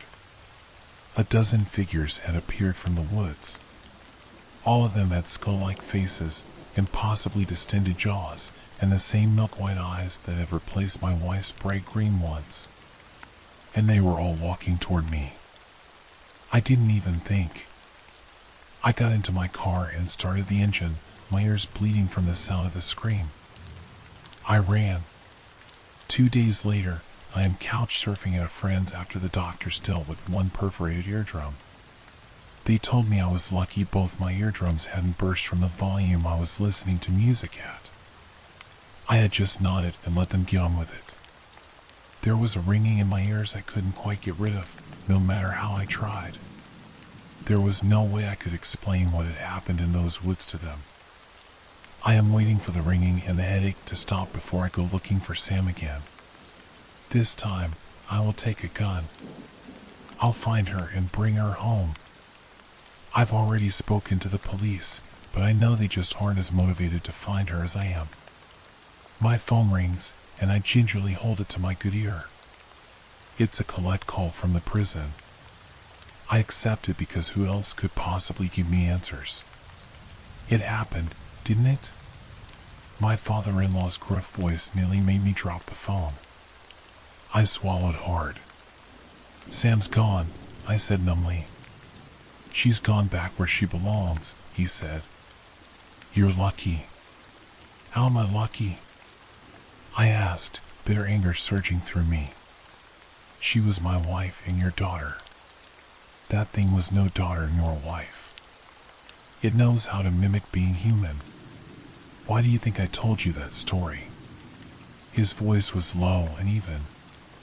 My jaw dropped. Was he really suggesting he was the boy from the dark fairy tale he had told?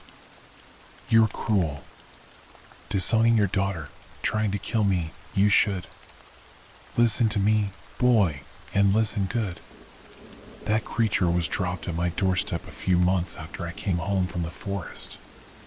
It was an infant then, and it butchered my parents. I found pieces of them around their cabin for years. It then proceeded to kill everyone related to me. But it wouldn't let me die or kill me, and I couldn't figure out why until I realized it needed me the way a parasite needs its host. Finally, when everyone I loved was dead and buried, it needed more prey. And it found you. It will take pieces of you, then keep you alive to take pieces of everyone you love. It will feed on your pain as you live through your own horror show. I swallowed hard. He had lost his damn mind, surely. What on earth was he trying to say? If I were you, I would take all my belongings and leave. Leave the state. Hell, leave the country. Don't ever look back. You hear me? Ever. With a sharp click, he hung up. I wish I had listened to him. I wish I hadn't decided that I needed to rescue my wife at any cost. Instead, I am sitting here in the dark inside the old cabin, looking out the window, my fingers folded around the hunting rifle. A sickle moon gleams silver, the only light in the jet black night. And there, Inside the darkness, I think I see a figure shimmer. From a distance, she almost looks like my wife. Almost. Until her inhuman skeletal jaw distends. And she screams.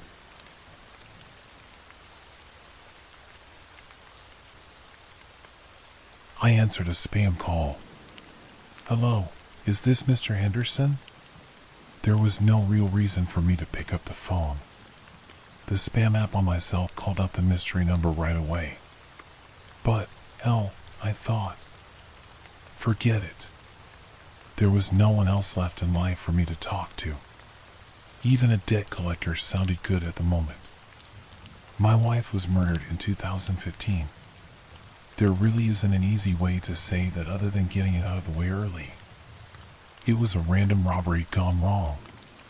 One rainy night, some sick, tweaking maniac snuck into our house and shot her. The suspect was caught 2 days later and sentenced to life in prison. He still sits there today. I have worked in web development ever since. The job is remote, and the field caters to my hermit-like behavior out here in the woods of northern New Jersey. The lack of substance testing is really just an added benefit. I was perfectly free to mess up the remainder of my own life. I don't have any friends anymore. Not really. Sometimes. I guess it is easy to look for companionship in all the wrong places. Senior or junior? I replied to the lady with a sigh before settling into the armchair in my office with a bottle of wine. It was raining that night. The wind whipped the old pine tree in our backyard so hard I thought it might topple. "Oh, Senior," said the pretty, calm voice on the other line. She sounded familiar, but I blamed the notion on the half-empty bottle of wine. "Apologies, ma'am, but—" "Senior died 6 years ago," I said, a little annoyed at the lack of record-keeping at this place. She paused. "Oh gosh, that is not what we have here." "I am so sorry, sir. We were not aware. Please forgive the intrusion and assumption. Would you mind pausing while I check my records?" A filing cabinet clicked steadily in the background as static crinkled. My guess was that the woman held the receiver to her shoulder. I chuckled a bit at the lack of audio quality. No, that is okay. No problem at all. No worries. Why don't you start by telling me your name?" I asked, cursing myself for the hint of shameless flirting at the end. She giggled. Something about that laugh was very familiar. "My name is Emily, and I work with this credit card company," she said in a rehearsed tone. "Unfortunately, we cannot divulge which firm over the phone if you are not on the account, which, you just admitted yourself, of course." "Okay. I am guessing that you are Mr. Henderson's son," she mumbled while audibly thumbing through papers. "Yes, ma'am, that's right. But it's been years. I could not possibly be stuck with the old man's debt, right?" I asked hopefully. "Well, let's check, shall we?" There was a panicked shuffling and opening of books in the background. "I am so sorry, sir," she replied with a regretful tone. "The rules are in one of those 3-ring binders, and they are very difficult to find. Please hold for a moment."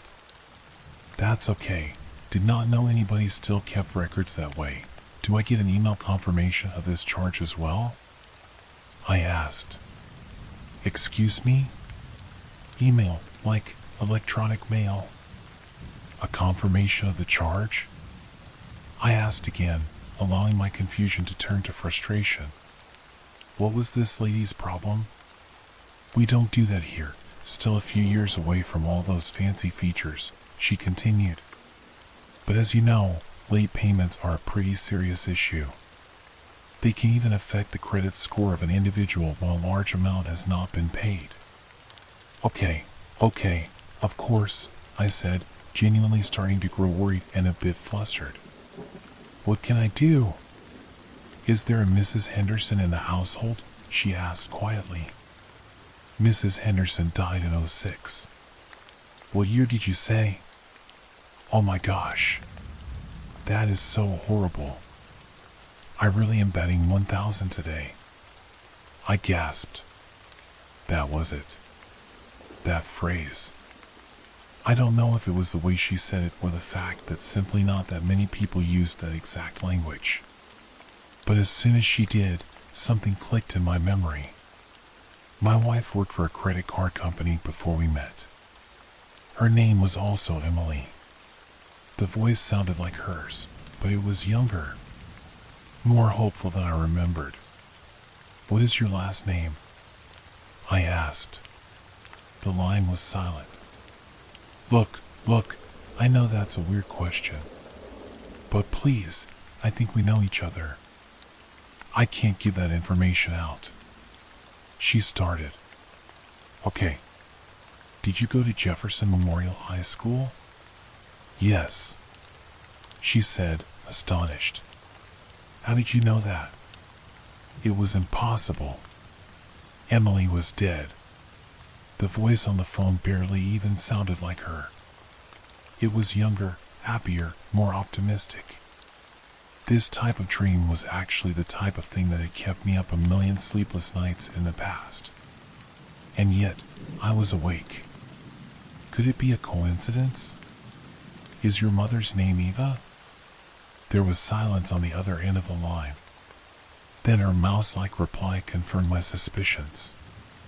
Who is this? I took a deep breath. Either I understood what was happening, or I lost my mind.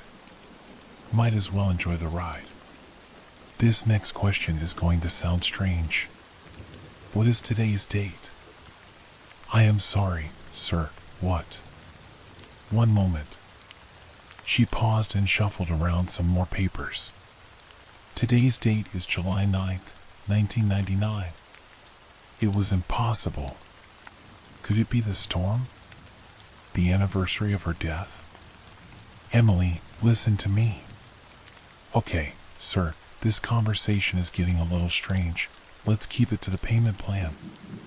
Listen to me very carefully. One day, you are going to meet a man. You are going to love him, Emily. And he will love you more than you ever know. I had to give her something to remember.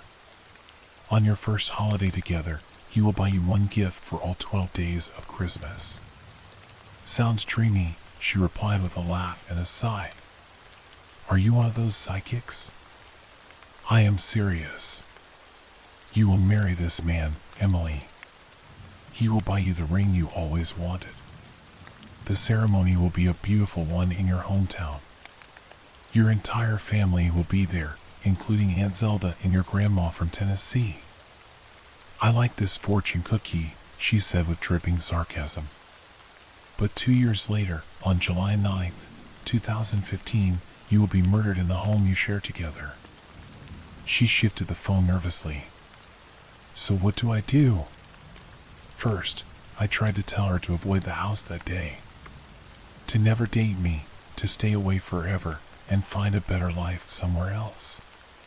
But somewhere in the middle of my rant, the line disconnected to the tune of a blood-curdling scream. I called back to find a non-working number. She never answered again. I fell asleep listening to the thunder rolling through the sky.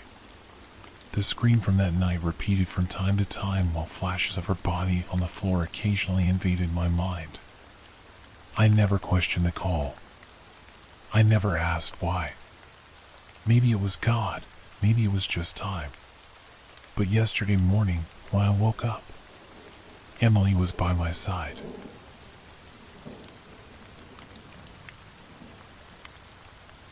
My neighbor is trying to ruin my life.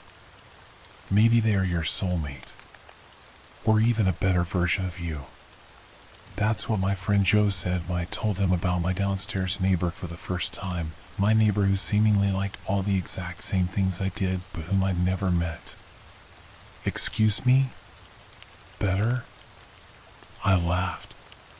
He didn't elaborate, only grinned as a response, then suggested we knock on their door.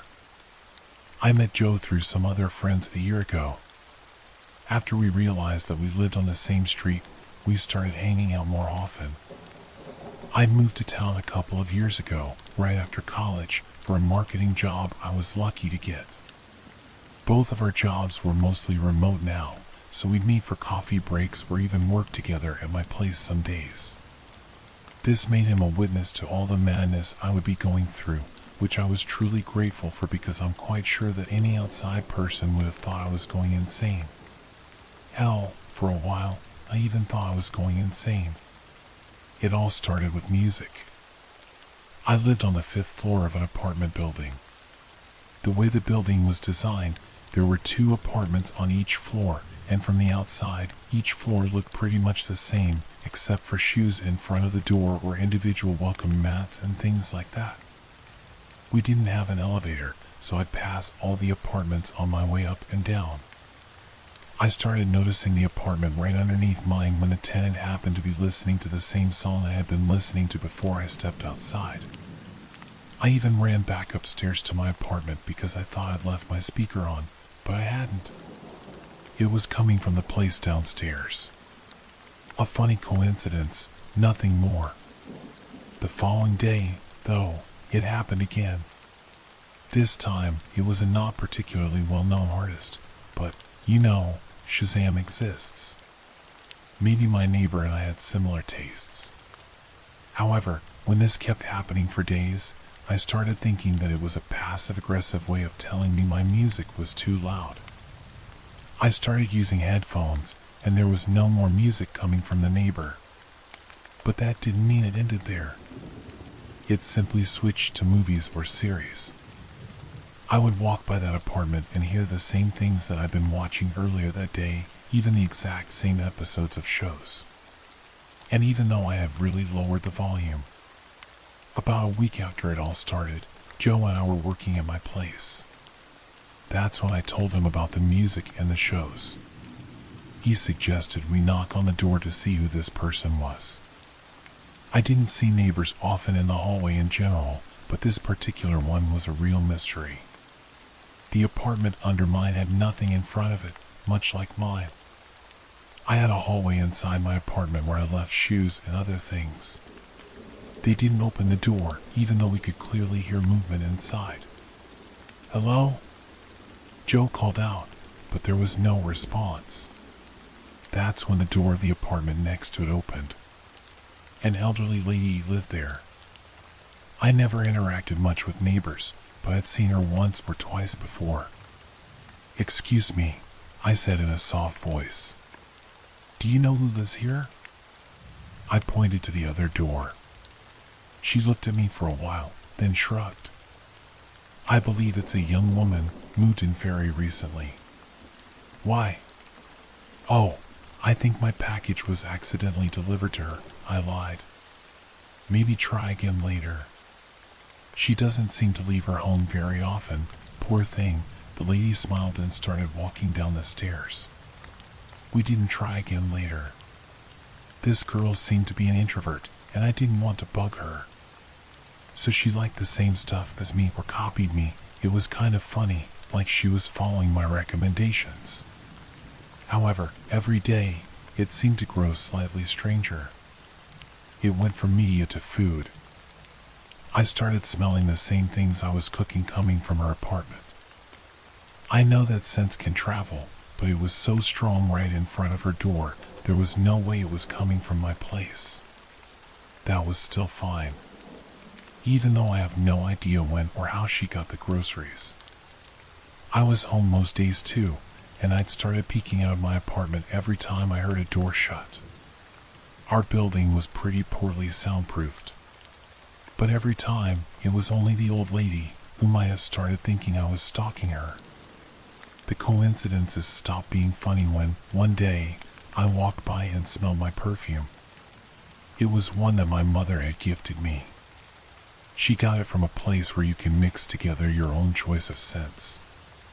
Not only was it really unique, but I also hadn't used it in months. There was no way she could have just copied it. I told some other friends about it as well, and everyone agreed that it was creepy. This woman didn't just have the same taste as me, she was stalking me. I decided that I didn't want to hang around at home all day anymore, right above her, where she could listen to everything I did. I realized that if she heard my shows at such a low volume, she probably also heard phone calls I made or conversations I had with friends who came over. So I started going back to the office more often, just to get away during the day. I was sick of feeling observed. For a few days, that was fine. I hardly noticed anything from the mystery neighbor anymore. That is until I came home from work one day, and my key wouldn't fit inside my door. I called the landlord.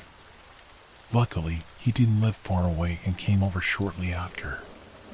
His face was puffy and red from walking up the stairs, and he clearly wasn't happy that he had to come. So, what seems to be the problem? He grunted, slightly out of breath.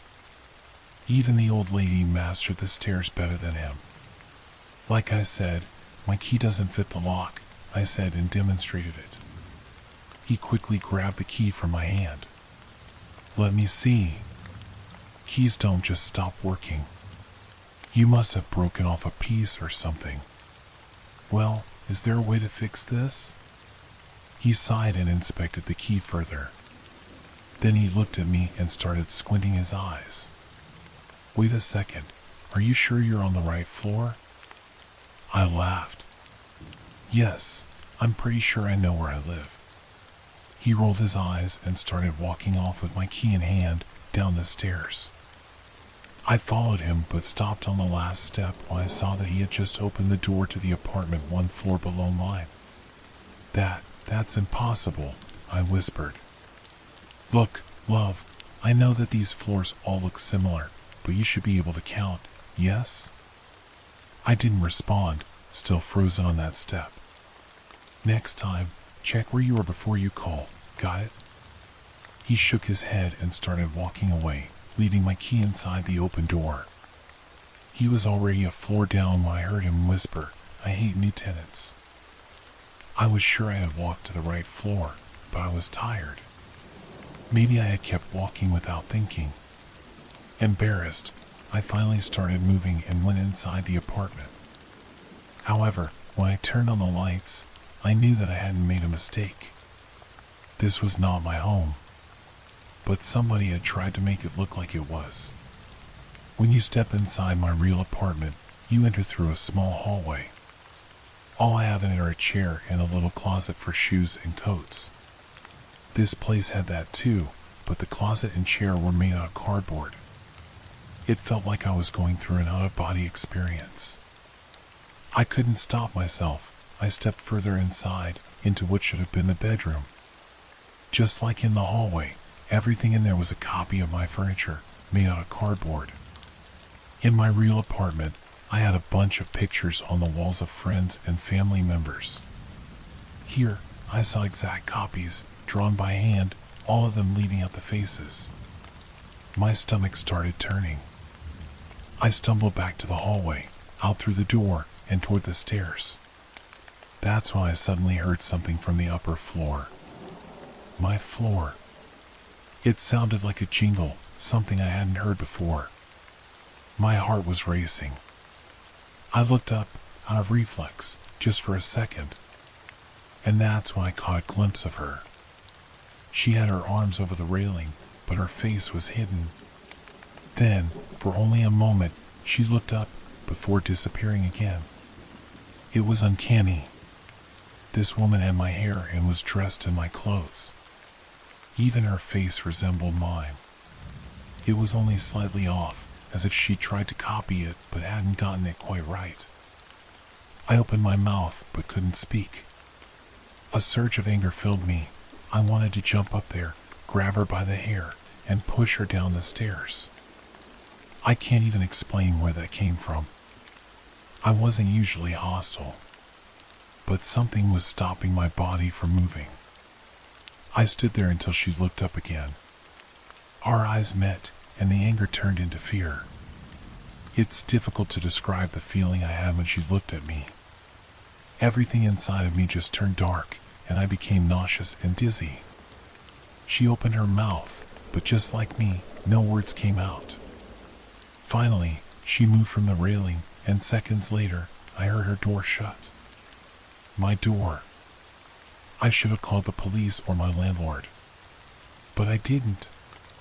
When my body finally moved again, I ran down all the stairs, through the door, and didn't stop until I was in front of Joe's house. We were sitting on his sofa. My body was still shaking. The cup of tea Joe had made me had already turned cold. I told him what I saw. I told him everything. She's going insane. I need to call for help. That's what he must be thinking, I thought. But he didn't say anything like that. Instead, he patiently listened. When I was done, we both stayed silent for a while. Finally, Joe asked a question. You're not going to tell anyone, right, Maxine? I wrapped my arms around my legs. This place was freezing. I don't know how, I whispered. Because they wouldn't believe you? You believe me, right? I carefully asked. Joe smiled. He did believe me. I could feel that, but that wasn't all. He was eerily calm, as if nothing I had just told him was odd at all. We could call the police, he offered, but it didn't feel sincere. Then he smiled again. But we're not. Because you saw her. And you felt it. You felt that she wasn't right.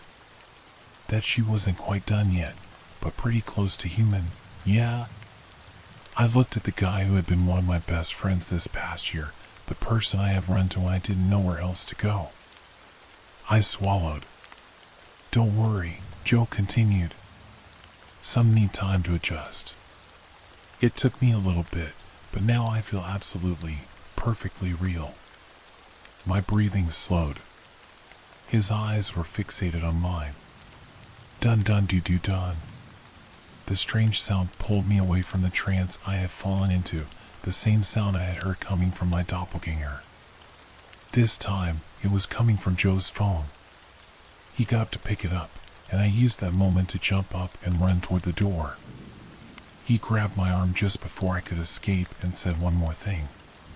She is the better version of you. Then he let me go. He didn't follow.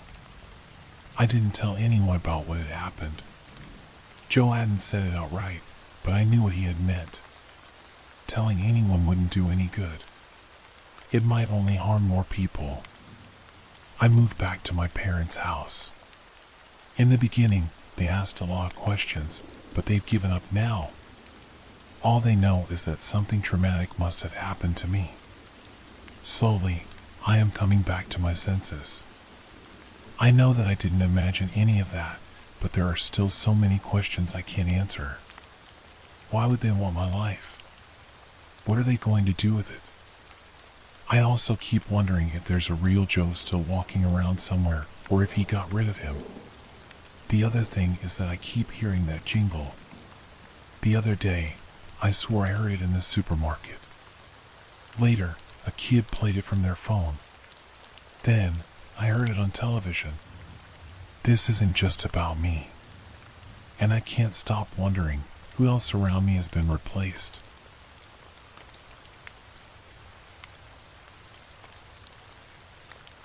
The Arkansas Sleep Experiments. To those who sleep. This happened a few years ago. You may have heard rumors if you're on campus. Some even circulated online. Nobody knew what really happened because I'm the only one who knows, and I kept quiet for a multitude of reasons. None of them matter now. Here's what really happened. The four of us were handpicked for this experiment by Professor Richardson because we'd all studied under him, worked under him, and, as much as anyone can, earned his confidence. He said this one was different. We had to keep it quiet. He wanted to keep details to a minimum. All he would tell us before going in was that he required a month of our lives, and that if he succeeded, sleep would never again be a necessity. Think of it, he said. 6 to 8 additional hours every day. Your month will be paid back before the year is out. If he was right, he'd have a Nobel Prize for sure. It would change the world. We believed in him. Sleep would become a hobby. Imagine that. We felt lucky to be a part of it. We went in with the highest of hopes. We were so excited for a new future for humanity and for ourselves. I was the only one to leave that place. Week 1. Professor Richardson brought us out to the location in his van, explaining along the way what we were to do. For the purposes of the study, we were asked to remain in the compound, as he called it. We would be locked in fact, and deprived of windows and Wi-Fi. Other than enduring patiently, we didn't have to do much of anything. My machine does all the work, he explained. It uses a complex blend of sound waves to disrupt the processes of sleep, evolutionary appendices from the days before civilization. The most immediate side effect you'll notice is that you won't dream. Any other effects we noticed we were to catalog. We were, as he said, in uncharted territory, and so we had to map out the dangers. The immensity of the project was inspiring enough.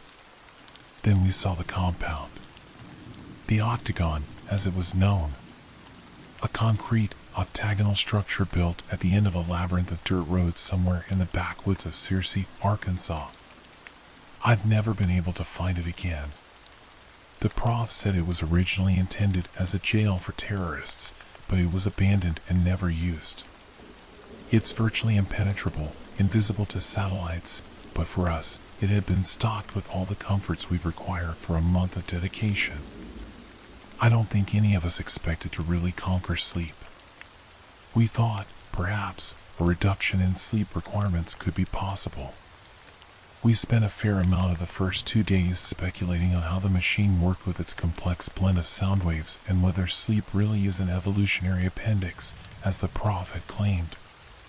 By the third day of only getting 3 to 4 hours of sleep, contrary to feeling groggy, we were more awake and full of energy than ever.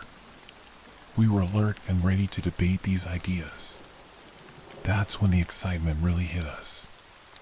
He really did it, JT said. JT was a big, ginger-bearded guy, the sort of guy who still has a healthy collection of magic cards.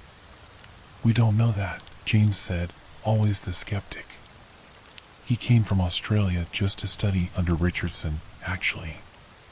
The machine could be stimulating the adrenal glands to mildly dose us with adrenaline all throughout the day. Even with that so, wouldn't change the fact that he beat sleep. I said, with our extra time, we were getting in tons of reading, played a stupid amount of Call of Duty, and still had plenty of time to sit around and debate. I guess I have to admit it's amazing, James said. We all felt it. It was almost euphoric, the excitement we felt for being possibly the first humans to live without the need for sleep. Technically, we still needed a few hours each night, but we decided together that it was more out of habit than necessity. Then, on the 4th day, Don said, "There's something wrong." Don was a serious one. Super serious. He used to be a Franciscan, I heard. It showed. He didn't talk that much, and when he did, it was usually worth listening to. This time, he put into words something I'd been feeling, but I guess I just kind of buried under the excitement. With the experiment or... That was JT. I don't know, he said. It's a feeling. This constant uneasiness. Like this isn't going the way it's supposed to be going, or that we're in the wrong place. No, James said. I think that's it. It's this place. We all knew it was weird when we first saw it. This concrete octagon. But living in it, I think there's something wrong with this place. Like something terrible happened here. I understood it was never used, I said. Governments always say that about torture prisons, James said. It's more than that, GT said. I feel it, too. I thought it was just from lacking windows at first, but that's not it. I think it's the angles. It's like the angles in this building don't add up to what they should. What if everyone's dead outside? Dawn asked. James jumped up so fast his chair clattered to the ground. Cut that out, Dawn. Why would you even say that? Well, what are you saying? I asked. This is a haunted octagon? Yeah, James, JT said. Was it built on an octagonal Indian burial ground? Okay, you want to play that? He said. I can play.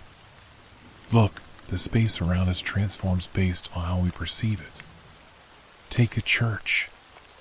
The people who go there perceive it as holy. So they do things like leave their crutches behind when they force themselves to walk, or light their candles, or whatever. These changes to the space only enhance the perception of holiness and influence future visitors to perceive it in the same way and change it in the same way. Haunted places are the same.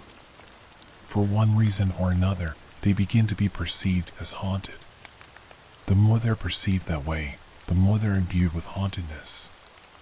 Even if you've never seen the place before, you pick up on the subtle clues if you're at all sensitive.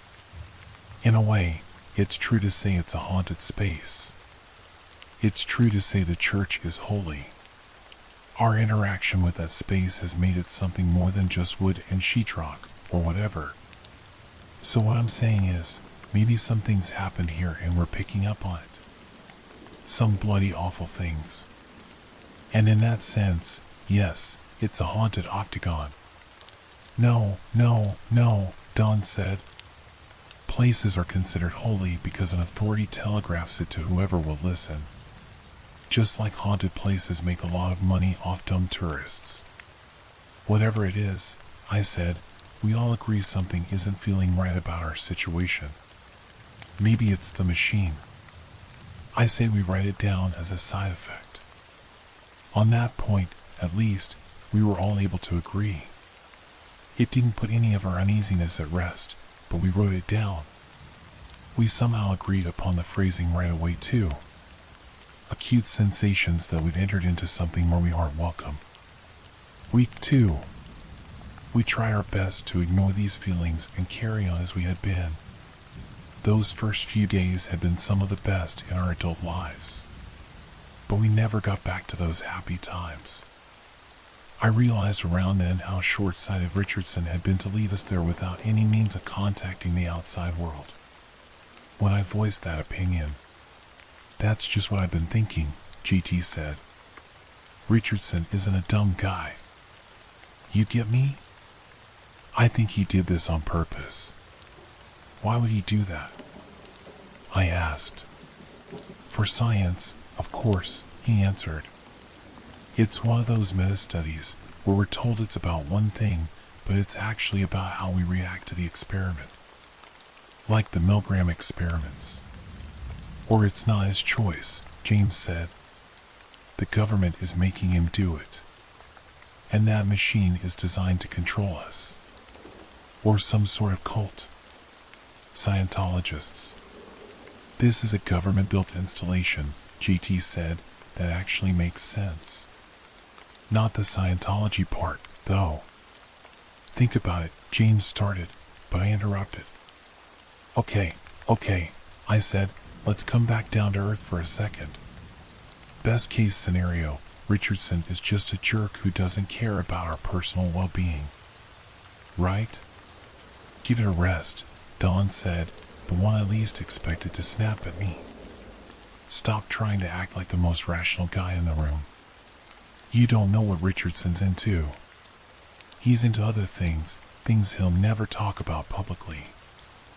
I looked at the others and saw similar confusion. "What are you talking about?" "I've heard a little about this, actually," James said. "He has some fringe ideas. Let's just say he's not the respected academic he presents himself to be," Dawn said. "I've read some of the content he doesn't publish. He thinks, and very seriously believes, that there's something else, something besides this." He knocked on the table. "Something more than material stuff." "That's not completely strange," I said with a shrug.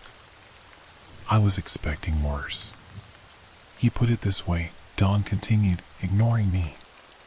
Think back to the beginning of existence. There had to be conditions such that the universe's existence was possible. If the universe wasn't possible, then it couldn't have come to exist. Does that stand to reason? We nodded. Okay, and those conditions cannot be material nor laws of matter, since those came into being with the existence of the universe. So whatever those conditions are, they have to be something other than the basic substance of the universe. Does that make sense? I guess, I said. This isn't turning into an argument for God, is it? He shook his head. It's an argument for something that continues to exist. Except we can't even say that. Because ideas like something and exist are developed by, for, and within physical reality. This is something pre-physical. Something pre-existence. Whatever it is allowed the universe to spontaneously be. Who knows what else it's been doing these billions of years? Just asking that question is already violating the stipulations, I started saying, my background in philosophy kicking in. Yes, Dawn said. But he believes. He thinks it's the source of free will. Our brains touch it somehow. And so he believes he can reach it, study it, use it. I didn't get to read much more than that. And if this experiment is something he's not putting on the books, James added, it may have to do with his more peculiar interests. So, instead of eliminating sleep, he's trying to make us see God? I asked sarcastically.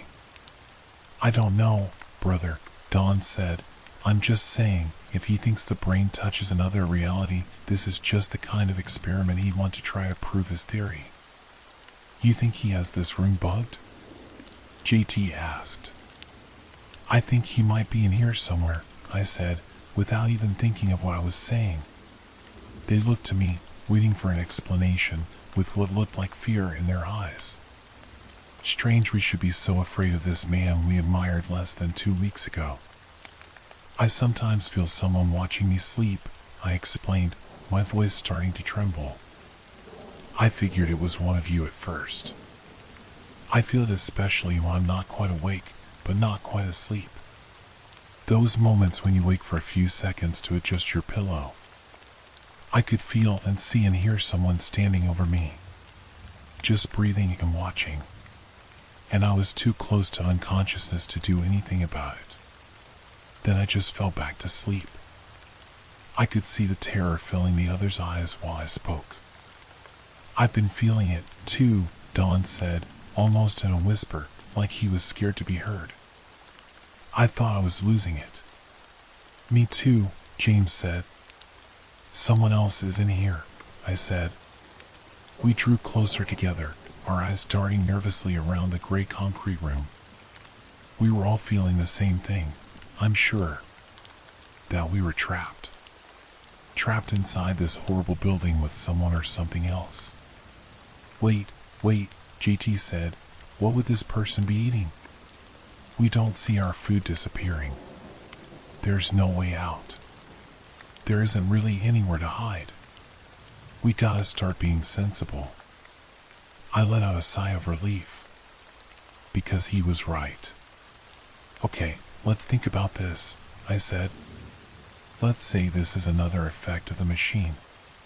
Phase 2, paranoia. Phase 2, paranoia, Dawn said with a consenting nod. We wrote it down. The next day, when we all gathered together for breakfast, JT asked, have you all had any dreams? We all shook our heads. Richardson was right on the money with that one, I said. He said, do you know feral children don't dream? How do we know that? James asked. They tell us. The few that get socialized. They say dreaming is something that starts only after.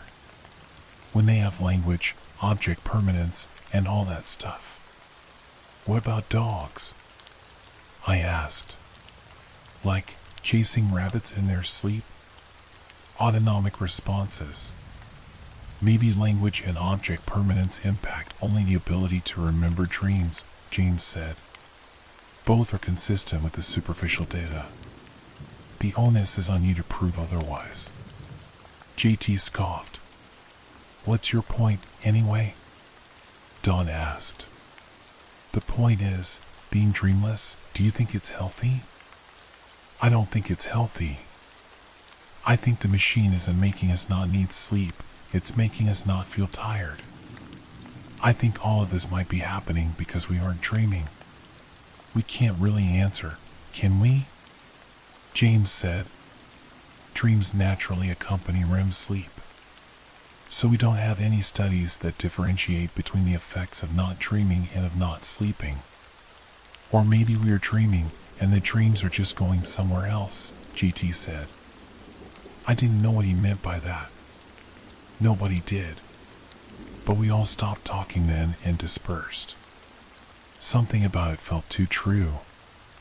Week 3. Our gatherings for theoretical discussions became rarer and rarer.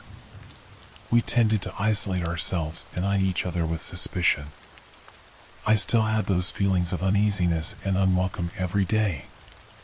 And each night, the figure standing over me. I was sleeping even less now, about an hour, tops. So little sleep that I'd started to catch it running away. The last time, I was awake enough to see where it was going. It's this one particular corner of my room that always struck me as peculiar. I caught myself staring at it even when I didn't want to. It's a point where the angles are strange. My eyes had trouble focusing on it. The figure sculpted straight to that point and disappeared into it. When I woke up fully, I questioned whether I'd hallucinated the whole thing. Perhaps phase 3, hallucinations. I went over to that corner and looked at it closely. It smelled strange. Like turpentine. Then, the more I stared at it, the more I forced my eyes to focus. I was sure something was moving inside. And it was watching me. I heard this awful, hate-filled sound come from deep in the corner then. I didn't wait around to understand what made that noise. I left that room for good. I took all my short naps in the library from then on. While lying in the library, I'd overheard JT talking to someone in the corridor.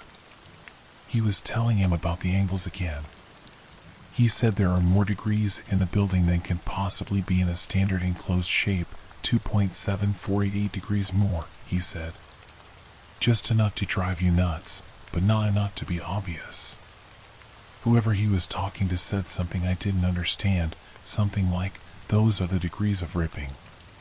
The voice was distorted somehow, so I can't be sure.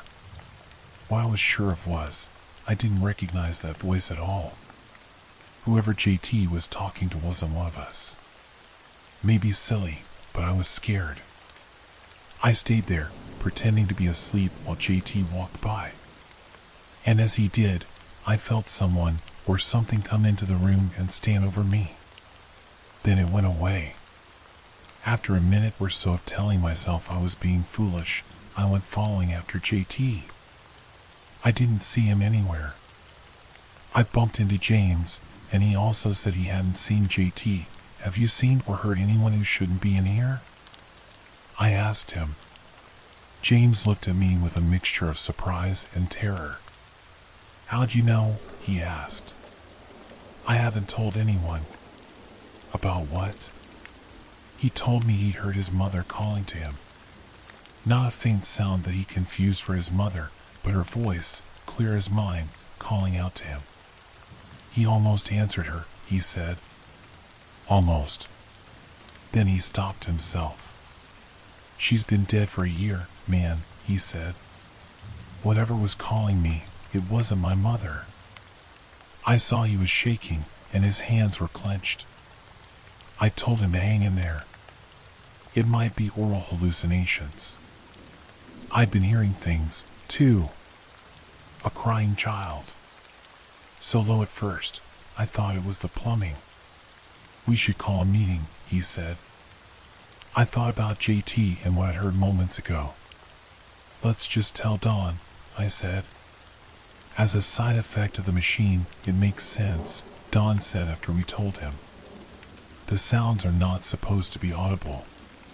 Yet somehow, our brains must be picking up their random patterns and interpreting them as something. The brain assigns a memory to make the pattern meaningful.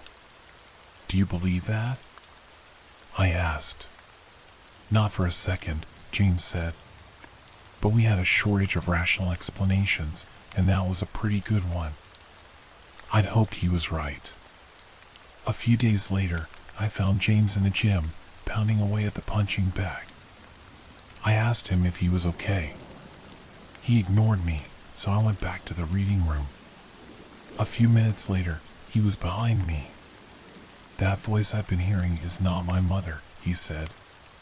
Of course not, I said. We'd already decided that, after all. No, I don't know what I mean. It's just, my mother was a kind person. Even if this voice is trying to sound like her, it's not like her at all. It's not kind. It's not human. I put down my book and looked him full on to see if he was serious. He was. Very much so. She's been telling me about all sorts of things, he said. She asked me if you remember the shed. I couldn't say anything to that. I was speechless. I never talked about that. For good reason. It took me years to come to terms with what happened. It was a long time ago. I was out playing behind our house in the woods, as I often did. I like to construct makeshift tree houses. I went a little off property and came to this shed. I'd never seen it before. It looked old, though. I remember that. I heard a kid crying inside. Thinking I might have a friend to make tree houses with, I looked through the window. The kid was all chained up, and there was a dog bowl on the floor. I wanted to help, but I knew I was trespassing. I looked around. That's when I saw this man about 20 feet into the woods. He was dressed all in black, old-fashioned clothes. Like 19th century clothes.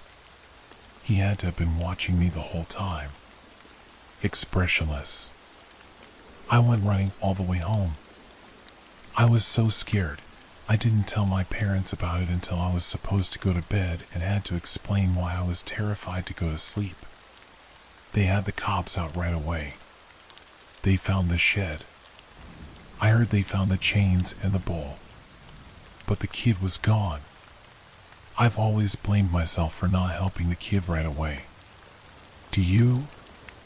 James asked. Yes. Okay, well, she's been telling me how to get out. I looked at him without a word because he sounded so manic. She said there's a secret exit inside JT. We just have to cut him open to get to it. James, I said, unsure what else to say at that point. Oh, I know, he said with a gulp. I know it's not true. I just had to tell someone. I don't know what's going on in this place, he added. I'm scared, man. So was I. We had to get out of that octagon. Week 4. James and I started looking for ways out after that. Since we weren't sleeping at all now, we had plenty of time to do it.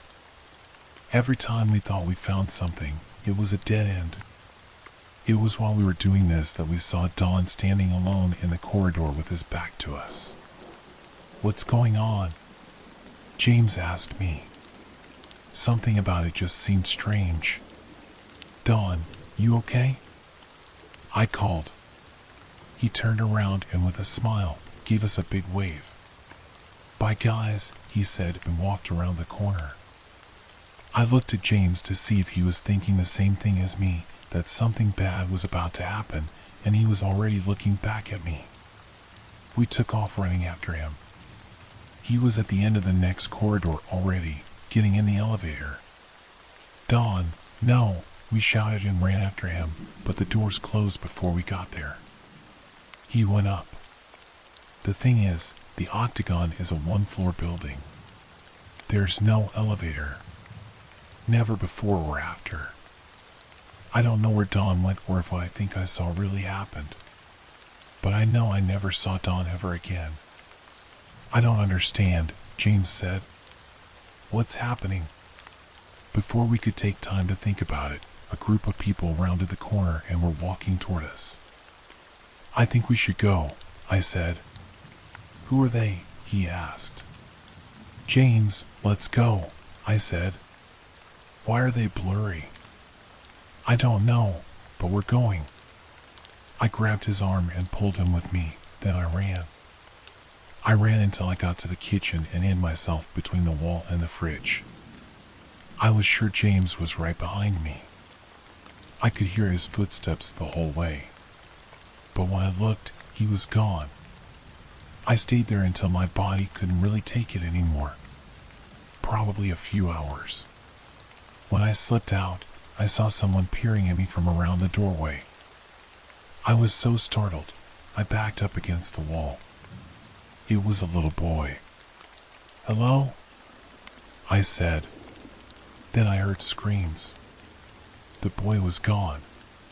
More screams. I couldn't just leave someone in distress. Not again. I ran toward the screams, scared of what might be happening to James. I heard a scream again, but this one choked out. It was coming from JT's room. I wished then and still wish I hadn't opened that door. James was in there.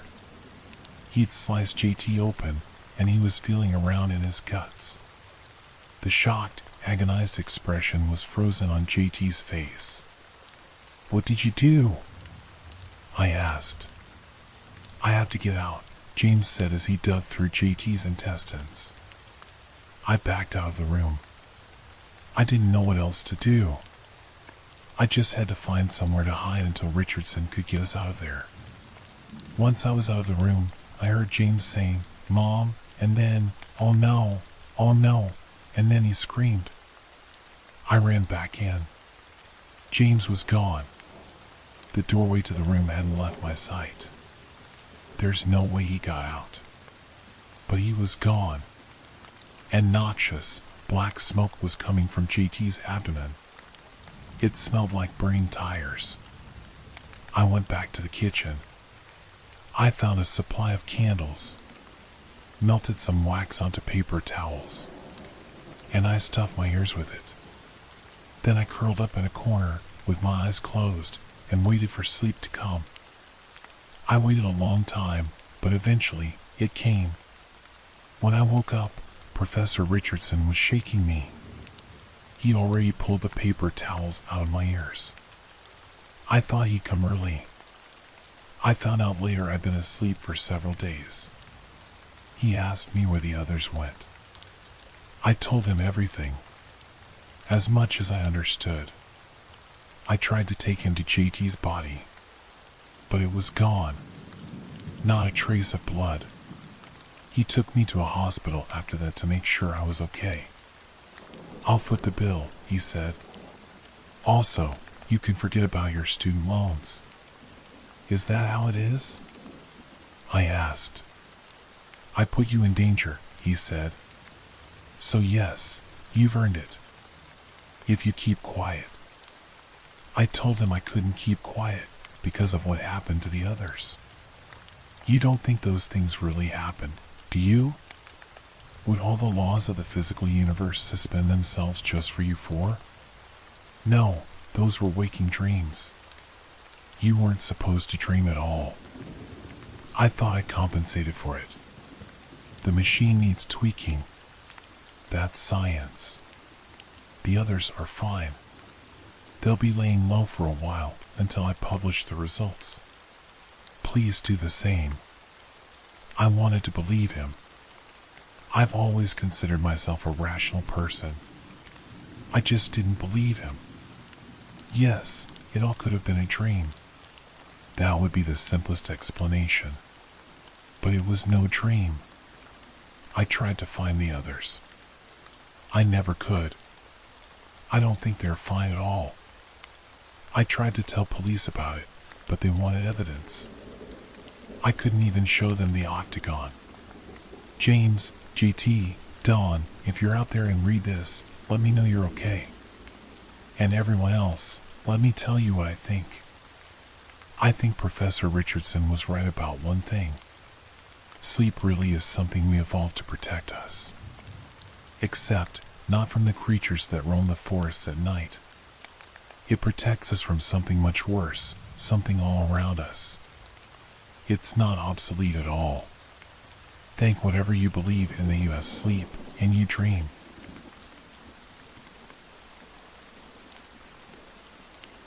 He won't stop tapping. I live in an attic, a small, renovated space in a house that's older than most.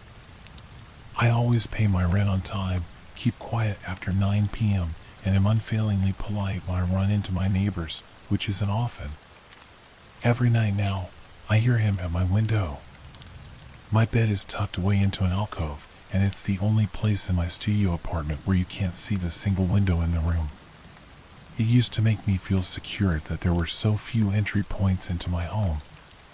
Childhood trauma had made me weary of large spaces where not everything could be seen. After I first moved in, I used to comfort myself by thinking of escape routes. If someone was at my door, I would grab the knife I kept to the side of my bed, put on the shoes, coat, and purse I always kept close by, and be out my window in an instant. The screen was easy to remove, and there was an old oak tree I could use to traverse the 3 stories to the ground and my car. In my mind, escape would be relatively simple if it came down to it. I wasn't expecting it exactly, but I liked to be prepared. It never occurred to me that I should have been worried about someone coming from the outside. Stupid of me, really.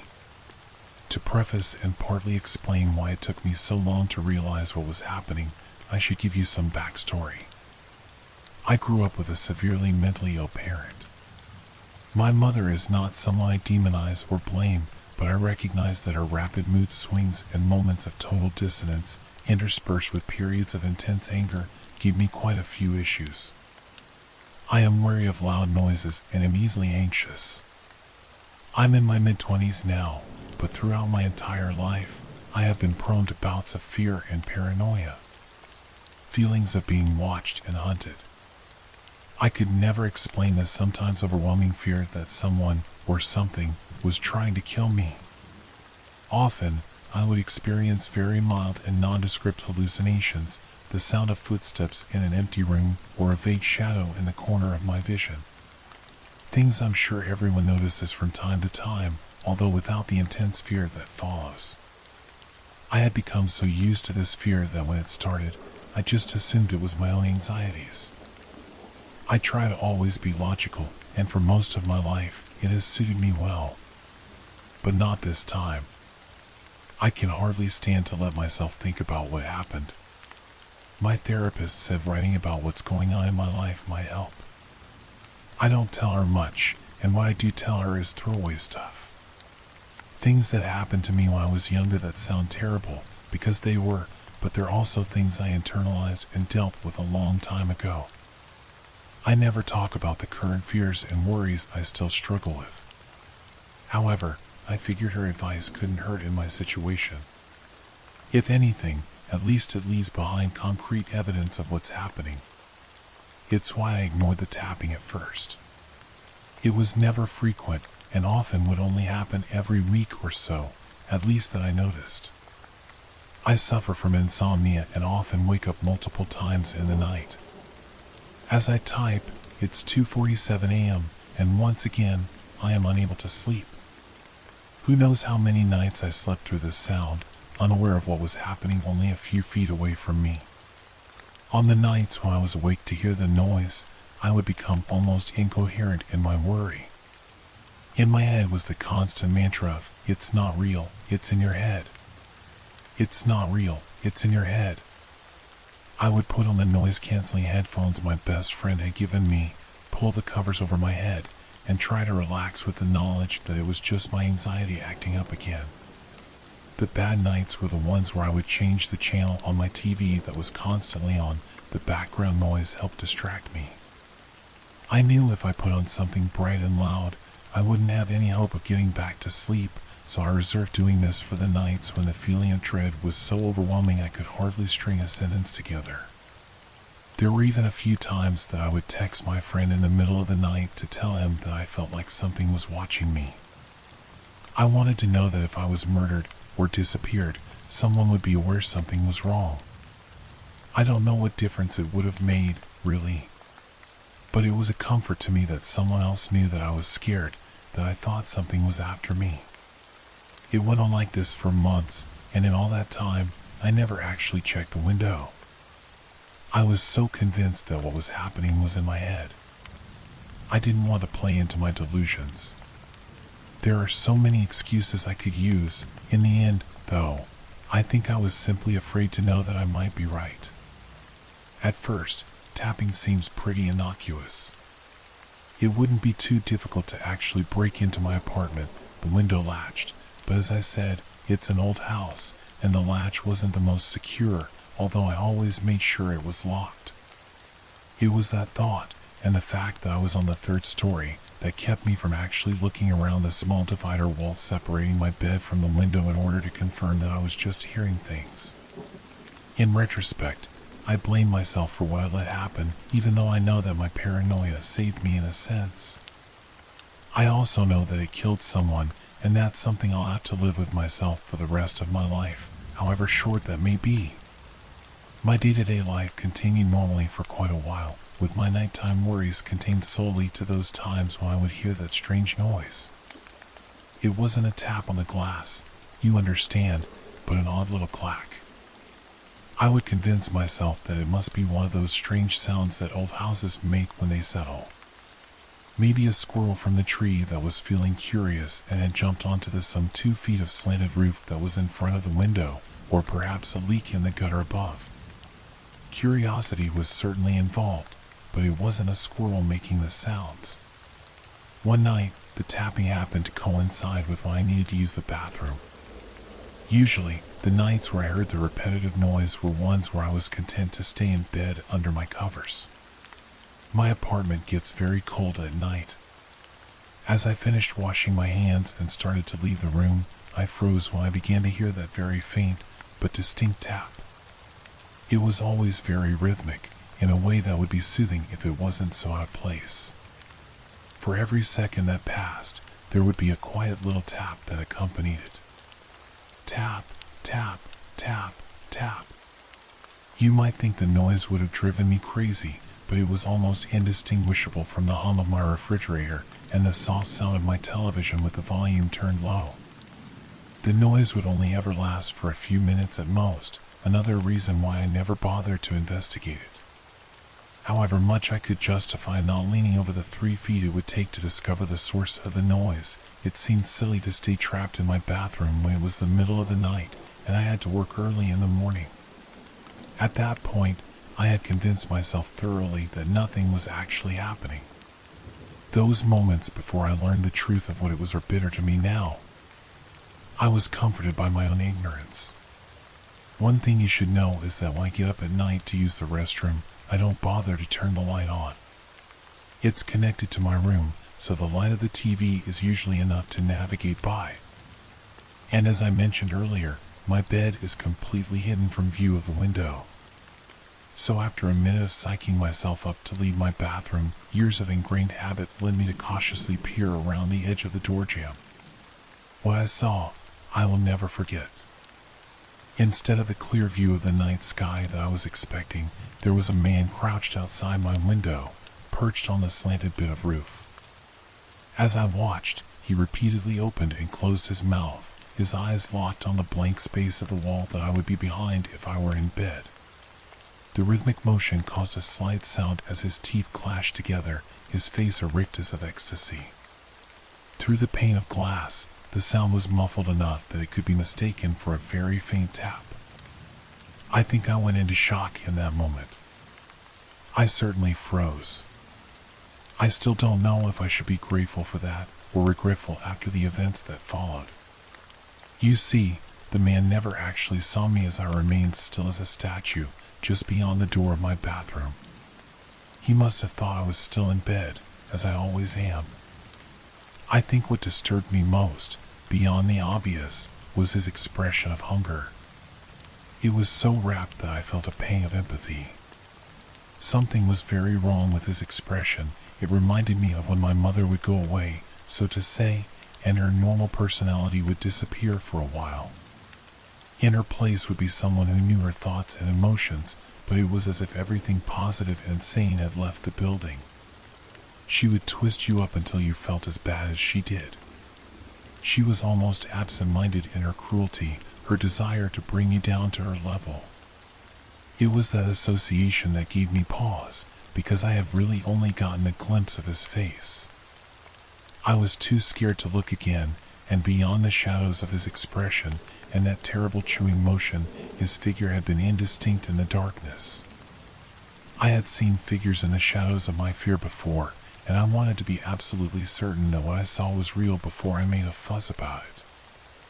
I had never liked to draw attention to myself, and after all, if it really was happening, he had never actually made a move to harm me.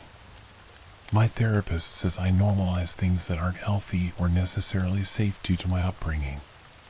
Dealing with my mother also made me extremely open-minded when faced with people who seemed to suffer from mental illness, including those that came across as disturbing. All my explanations of why I made the decisions I did feel like excuses. It's a sour taste in my mouth. One thing was certainly true of his expression. Whoever this man was, if he was even real, he wasn't all there. So I waited until the tapping, which I now knew to be clacking, stopped. I waited an additional 10 minutes before peering around the frame of the door, although I felt little relief when I saw he was gone. I ran to my bed and immediately texted my best friend, the only one I ever confided in about the noises I would hear, and settled in to wait out the remaining 4 hours until sunrise. I felt safety in the pattern that had been established, and indeed nothing happened to me that night. Writing it all down like this makes me feel like an idiot as I think of my choices. At the time, though, I knew the police wouldn't be able to do anything without actual evidence, and I still wasn't convinced that it wasn't in my head. Still, I should have gotten out, found a place to stay for a few days at least while I figured it all out. Instead, I begged my friend to stay the night. I figured we could stay up and keep out of sight in my little alcove and play tabletop games until the noise started. By this point, the noise of his gnashing teeth was happening so frequently that I knew there was a good chance that if it really was a stranger climbing up to my window, it would happen again that night. If it was in my head, I would finally know for sure. If not, knowing how calm my friend was, I thought that maybe he could snap a picture of the man, and we could at least get some proof that I wasn't losing my mind. By this point, my friend thought I was just hearing things, given my past paranoia, and agreed to stay the night in order to assuage my fears. He was my best friend, my family. That was the last night I ever saw him. We played games late into the night, but he was used to being up at odd hours and ended up falling asleep at around midnight. I stayed up and waited, and finally, at 3:03 a.m., I heard it. I had never felt so tense as I shook my friend awake and indicated he should keep quiet. I knew the moment he heard the tap. Tap, tap, tap. The faint sound of teeth clicking together through my closed window. His face went through a series of expressions: disbelief, worry, and then finally, determination. He grabbed his phone and stood up, stepping around the small wall that partitioned off my bed without any sign of hesitation. I'll never forget the sound that the man outside the window made. It was a shriek of agony or excitement, I don't know. It certainly took my friend aback, and before he could bring up his phone to take a picture, the sound abruptly cut off. I rushed over to the window and saw that the man was gone. He must have cut across the side of the house because I couldn't see a sign of him, and although it was a long fall, he could have easily jumped down to the porch awning below, and from there, dropped the 10-odd feet to the ground. I would know. I had thought about getting out that way a million times before. I could tell how shaken up my friend was. He never thought this was real. Something about his expression was off, and no matter how many times I questioned him, he refused to tell me what he saw, other than confirming that he had seen a man on the other side of the glass.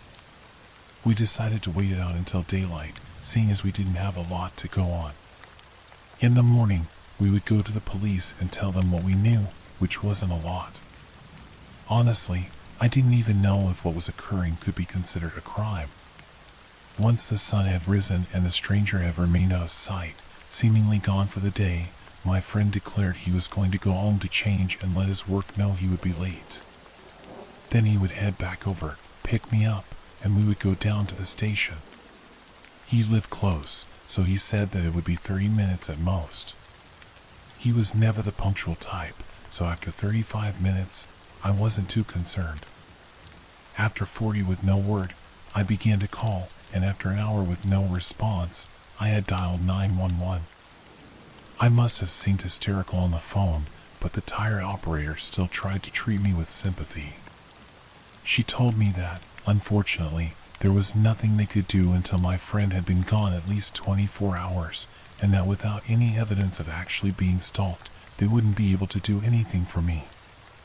She did ask for my address and told me that she would have patrol cars pass by more frequently for the next few nights. It was a cold comfort. At that point, I knew the man must have somehow gotten to my friend. His car had been broken into before. It was one of those older models, and I knew that if I was really being watched, it would have been easy to see my friend pull up at the start of the night. A lot of people, especially guys, don't tend to look in their back seat every time they get into their car. We all think we're safe until we aren't. I called out from work and spent the day driving around the city, going to my friend's apartment, his job, anywhere I thought he might be. I ended up circling around the city for hours in search of his car, but I couldn't find anything. And once the sun started setting, I headed back home. I don't know if you could tell, but I don't have the best relationship with my mother. As soon as I could, I moved away. I never kept many close friends, and after dealing with some medical bills, I don't have a lot of money to my name. I'm sure I could have figured something out, maybe found a quiet spot to sleep in my car, or even reached out to one of the countless Facebook friends I saw around but never really got close to. He was the only real family I had left, though, and I am angry. I don't have much else to live for, and I just get so tired of being so afraid. It's exhausting to live your life mistrustful of the darkness that lingers in the corner, to feel as if at any moment something seeks to do you harm. He disappeared yesterday, and as I wait here in my dark apartment, the TV playing softly in the background, I try not to think of what happened to my friend and the part one played in it.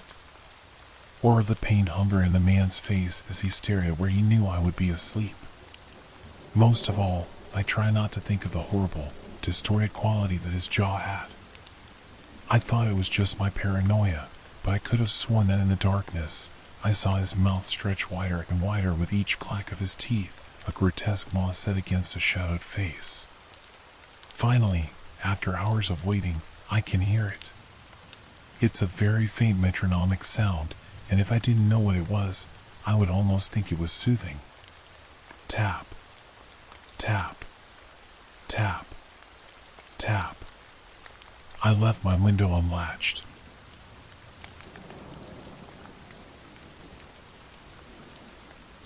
I found a hidden door in my cellar, and I think I've made a big mistake. My wife and I have lived in our house for around 5 years, and in that time, we've probably been down into the cellar a handful of times. Our house is an old Victorian terrace, so the cellar is cold and damp. When we first moved in, we kept wine and things down there because my wife liked the idea of telling people we had a wine cellar, but it got annoying going down there every time, so we stopped using it. There's only the two of us living here, so we never really needed to use it for storage space. A few weeks ago, we decided we were going to renovate it, maybe turn it into a mini gym or something. So, at the weekend, We went down and began cleaning it up. The cellar has a stone floor, but the walls were covered in this horrible, yellowed floral wallpaper. It looked old as hell, and I assumed it had been put up decades ago. So we began to strip the wallpaper. And that's when we found the door. Covered up with wallpaper, the door was set into the wall. It was plain wood, and the door handle had been removed so that it was flat. We were pretty stumped at how we hadn't noticed this before, how it had blended in so well with the rest of the wall.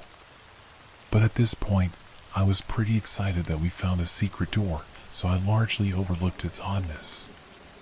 All the houses on our street have cellars, so I assumed it must be an old doorway leading through to the neighbor's cellar. We decided we'd go around to our neighbors tomorrow morning and tell them about the doorway, suggesting we brick it up or something. I didn't really feel comfortable about having this access point into our house. My wife tried to look through the small circular hole in the door where the handle had been removed, but it was pitch black in there. So, because we're nosy, we used the torch on our phone to peek through the hole. My wife looked first. She suddenly went still. "This doesn't go into the neighbor's cellar," she said slowly, moving back from the door. I frowned and took her phone, looking for myself. Instead of the cellar, there were stone steps leading downwards. I couldn't see very far with the light from the phone, so I brought down my big torch and managed to get the door open. We looked down the stairs with the torch. They weren't very long, and at the end of the stairway was another door. This one looked really old, wooden panels kept together with metal columns. It even had one of those metal ring handles. It didn't make sense how this could be here. Even though it was going down, the beginning of the stairway would still cut into the neighbor's cellar. We'd been in his cellar for drinks a few times, which had been turned into a games room with a bar and pool table, and I had never noticed a big jut out from the wall that would cover a stairway, or that it was smaller than our cellar if there was a whole wall blocking it off. My wife thought we should probably talk with him before going down and left, but I was too curious about the whole thing. So, I took the torch and went down. I tried the handle, and it was a bit stiff, but I was completely surprised when it opened. I shone the torch inside. It was a concrete room, similar to our cellar but smaller, and this was the only entrance or exit that I could see. I waved the torch around and nearly jumped out of my skin. There was a man standing at the back wall, facing the wall, his back to me. He was completely still, wearing a black suit and black-rimmed hat. The man was so still that I began to think he might be a mannequin until he slowly lifted one foot. I stood transfixed, my torchlight trained on him. It was just bright enough to illuminate his body, but the rest of the room was in complete darkness. He held his foot still in the air before slowly moving it a step backward. His movements were unnatural and jerky, like someone who didn't fully understand how to walk. He stayed like that for a moment, completely still, one foot placed back. Then he lifted his other foot in the same jerky movement. This time, when he stepped back, his foot slammed on the floor. The sound shook me out of my frozen state, and I jumped back. As soon as I moved, it was like I'd triggered something, and suddenly he moved so quickly. He was running backward toward me, his legs jerking around unnaturally. Writing this down, it sounds kind of funny, but at the time, it was utterly terrifying. I'd never seen someone move that way before. I instinctively threw the torch at him. Maybe I thought I could knock him out or something. I honestly don't know, and legged it back up the stairs, slamming the door shut behind me and running up the stairs leading out of the cellar, slamming that door shut too. I hesitated by the door, barricading it with my arm, trying to control my breathing and understand what I just witnessed. I heard the sound of the door push open in the cellar, and then what sounded like a huge lump of flesh dragging along the floor. I thought I began to hear what sounded like a low hissing noise, at which point I ran out of the house yelling my wife's name. She was standing on the front step of the neighbors, talking to him. I grabbed her and pulled her to the other side of the road, yelling for my neighbor to get away from the house. Without waiting to explain to them what I saw, I grabbed my phone and called the police. We all stood there in the dark, my neighbor in his robe and slippers, looking at the house. After a few moments, I saw the lights that we'd left on flicker through our kitchen window. And then they went out completely. All I remember was holding my wife's hand so tightly, looking up into our dark windows, and waiting for the police to arrive. They found no one in the house, but the cellar door was open and so was our back door. They checked our garden but found no one, and no footprints or signs of someone being there. They brought a team over to check out the hidden room we found. My neighbor claimed no knowledge of the room, and that he too couldn't understand how the stairs and room could possibly exist, could fit in between our two cellars. The police couldn't explain it any more than we could. I didn't want to ever go back in there, so they showed us photos of the walls inside that room. The concrete was carved with symbols, and they found what looked like centuries old, dried blood. They had the symbols sent to our local university's history department, but no one knew what they meant. They sealed off the room, and we've never gone down into the cellar again. I think we made a huge mistake that day in opening that door and going into that room. I think we set something free that day, something that someone had locked up for a reason, and I don't think it's good.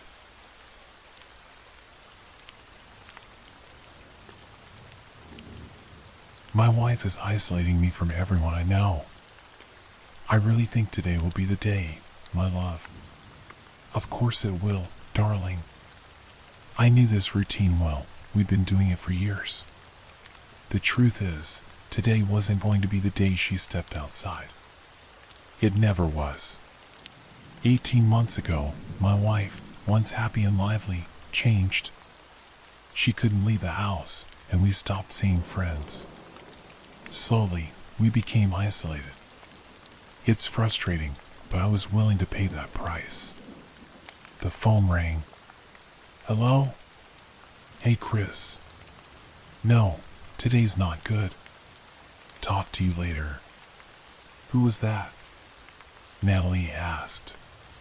Just Chris. He wanted me to hang out with the guys. Her face went pale. You aren't going, are you? Of course not, darling. I used to have many friends, but when things got bad with Natalie, I stopped responding to their invites. Chris was the only one who still asked. We settled in for our routine, watching a movie, her relaxing in my arms. Suddenly, the doorbell rang. Natalie tensed up. Who could that be? No idea, I replied. Ignore it. But after 6 more rings, I answered to find Chris. Hey, buddy. We're going out. It's been too long. Sorry, not tonight, I said. I'm staying in. Chris didn't take no for an answer and barged in. We watched the movie, me holding Natalie close, whispering quietly. Chris looked over now and then, but we tried to stay discreet. When the movie ended, I walked Chris to the door. So, who were you whispering to? He asked. Crap. Later, as I buried Chris out back, I regretted it. He'd meant well, but I couldn't let Natalie find out. Not when she still thought she was alive.